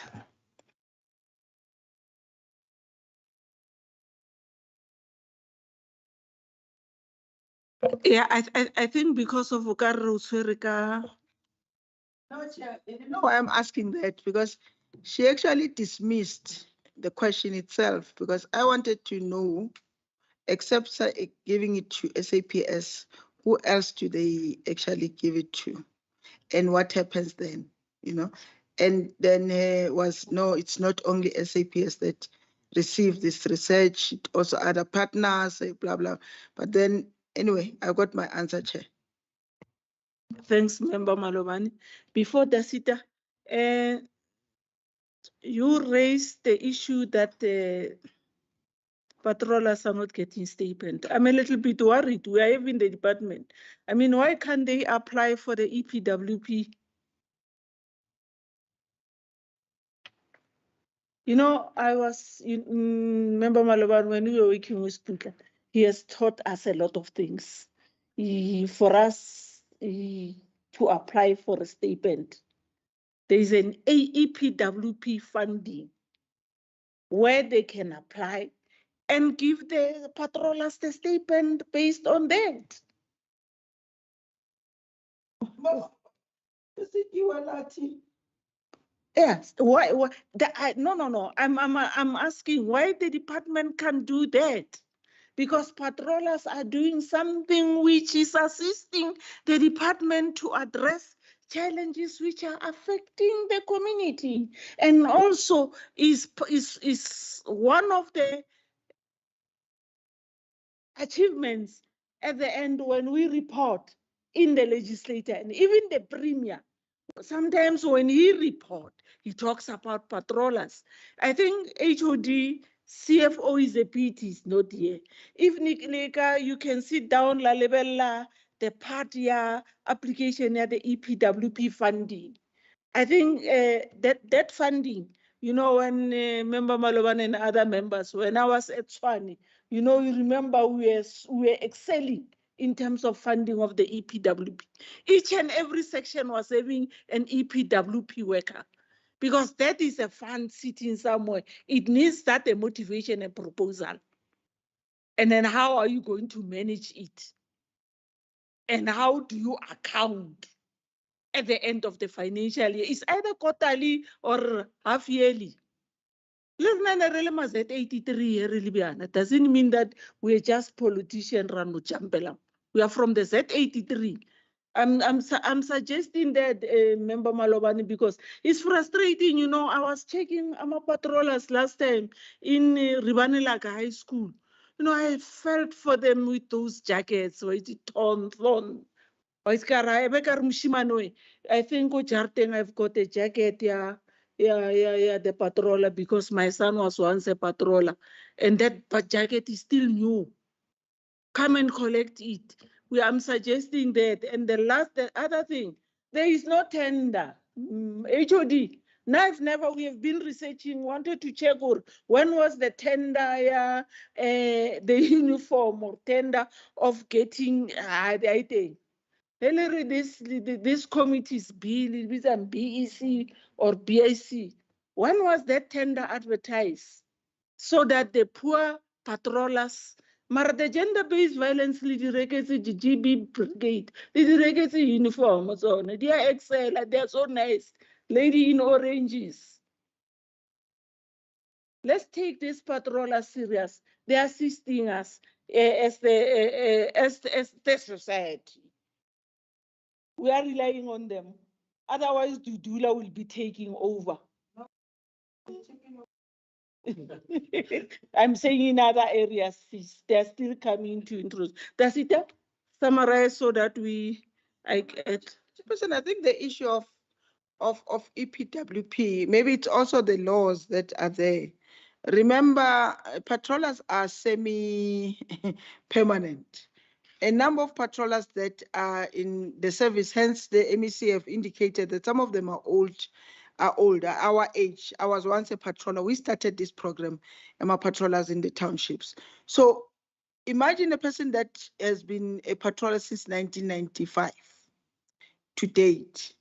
And that person, the EPWP can only apply for her for a certain period, can only work maximum, it's now 3 years, maximum 3 years. After 3 years, someone else must actually come in. It used to be, initially it was maximum 6 months, then it went up to a year.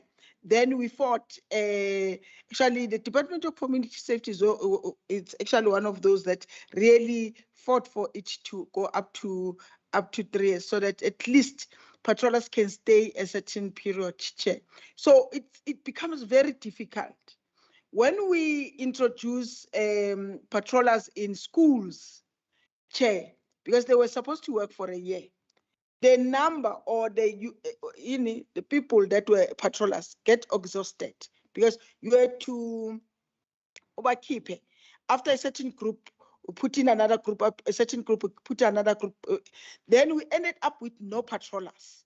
Then new people had to be recruited as patrollers. And some of them were not even patrollers, just to make sure that you adhere to the laws that were there. Because when you put in the one that have already benefited, the system will kick him or her out. So I think, Chair, the ball is now in our court, not in the officials' court. The officials, what they can do is to assist and develop a proposal, whether a bylaw or something that we need to then consider of what do we do with patrollers that have put in their lives in this particular program, and we can't exit them. Unfortunately, the Department of Community Safety can permanently take a certain number.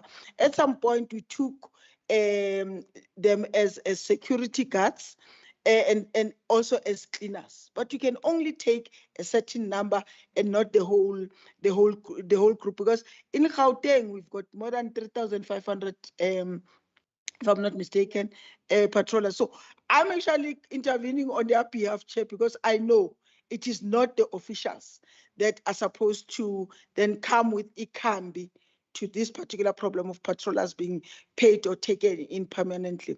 It is now our responsibility to come up with some form of creativity in making sure that they're actually taken in permanently until natural is it natural attrition kicks in. I'm putting it until Bayenza in. Do you want to say something, HOD?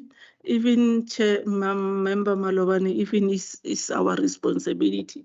But in terms of reporting, when they report to us, they report as if that they are assisting them in handling some of the issues. HOD? Before HOD, let me give Tasita, you'll close. Yeah.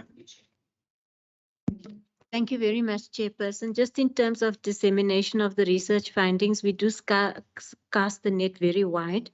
We do invite other bodies to participate, NPA. We invite NGOs as well, and we invite other research institutions as well. And we do cast our net wide also with the NPA when we invite people to our seminars, so that when these research findings are disseminated, they all understand what their role is in the dissemination and what we would like to expect from them in terms of executing the findings. Thank you, Chair. Thank you, Dasita. HOD. Thank you very much, Chair. I'm not sure, Daxita, I was really hoping you'd actually assist in expanding on who else the research has been shared with on that, but it's all right. I think that Honourable Nkosi Madumani, we will make an effort in ensuring that we have a more comprehensive response to that. Perhaps to give some comfort to the committee regarding the issue of patrollers being part of the EPWP program, is that we currently have 2,222 patrollers who are part of the EPWP program.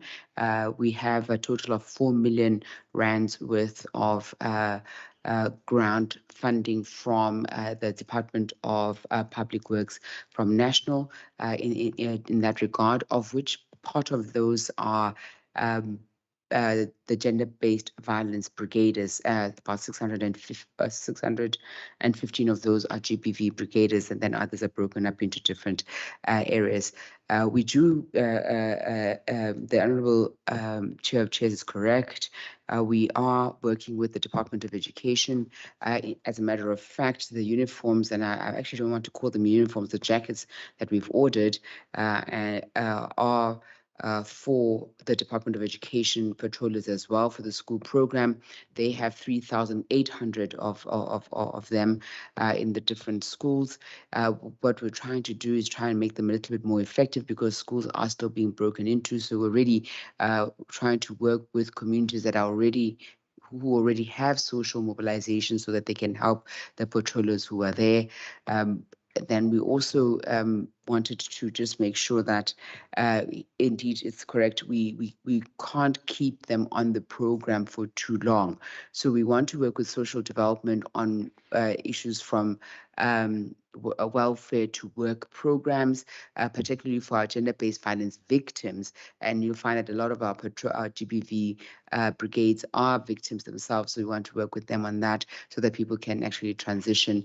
And also, I think lastly, I don't know if it is lastly, but lastly, we continue to work with communities around them helping us on understanding that we all need to take ownership of our own communities, but without taking the law into our own hands. When we were in Pimville yesterday, the real message was that it's important to support young people as they try and take control and ownership and protect their communities, including protecting the infrastructure, without taking the law into their own hands. So it's those kinds of social mobilization initiatives that we're trying to promote, to say if people are already organized, ours as a department to say what other elements are there. If police are not coming on board, we do have provincial secretary to assist them to say how can they get police on board. So Chair, that's really how we are working with communities and trying to also assist them to say they're already there and they are volunteering, but where we can, we'd actually want to also ensure that we do bring the private sector on board to assist, because as government, we can do some of that uniform, but we can't necessarily do all of it. So thanks, Chair. Thanks for responding and clarifying some of the things.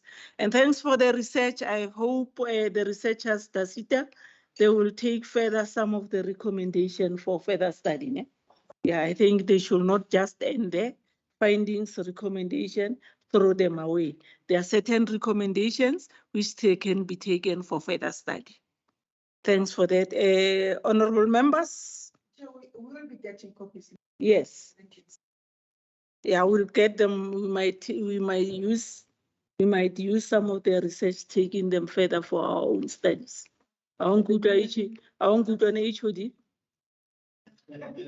The women caucus. Yes, No, the women who do something called women caucus. Yeah. in the legislature.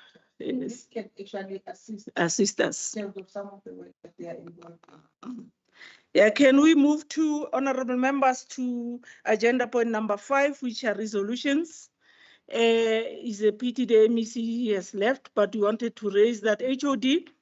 The non-submission of the response on the resolution to the House is frustrating.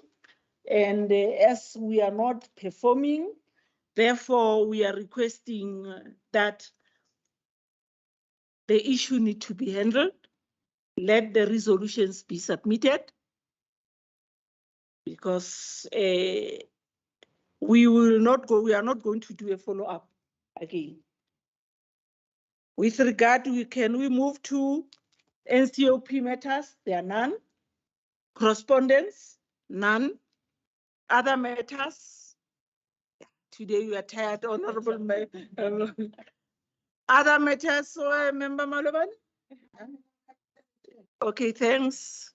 Can we move to agenda point number 9, the date of the next meeting, honorable members and the support staff of the legislator?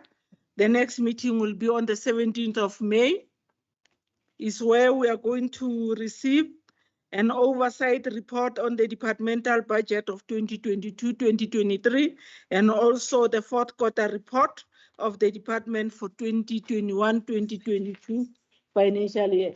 And is it the Teams meeting? Is it a Teams meeting?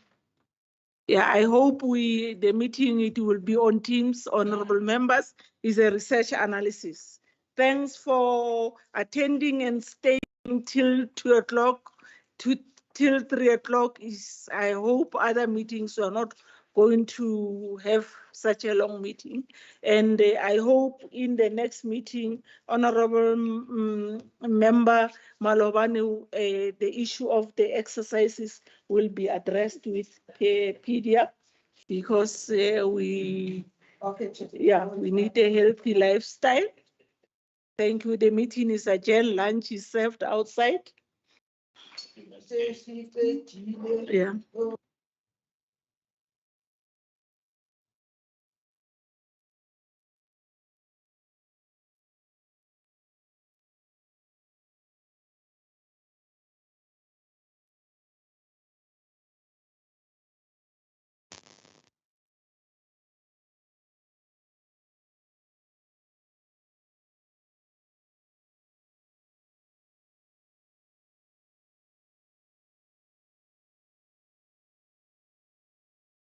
Everyone, the Bible just stop.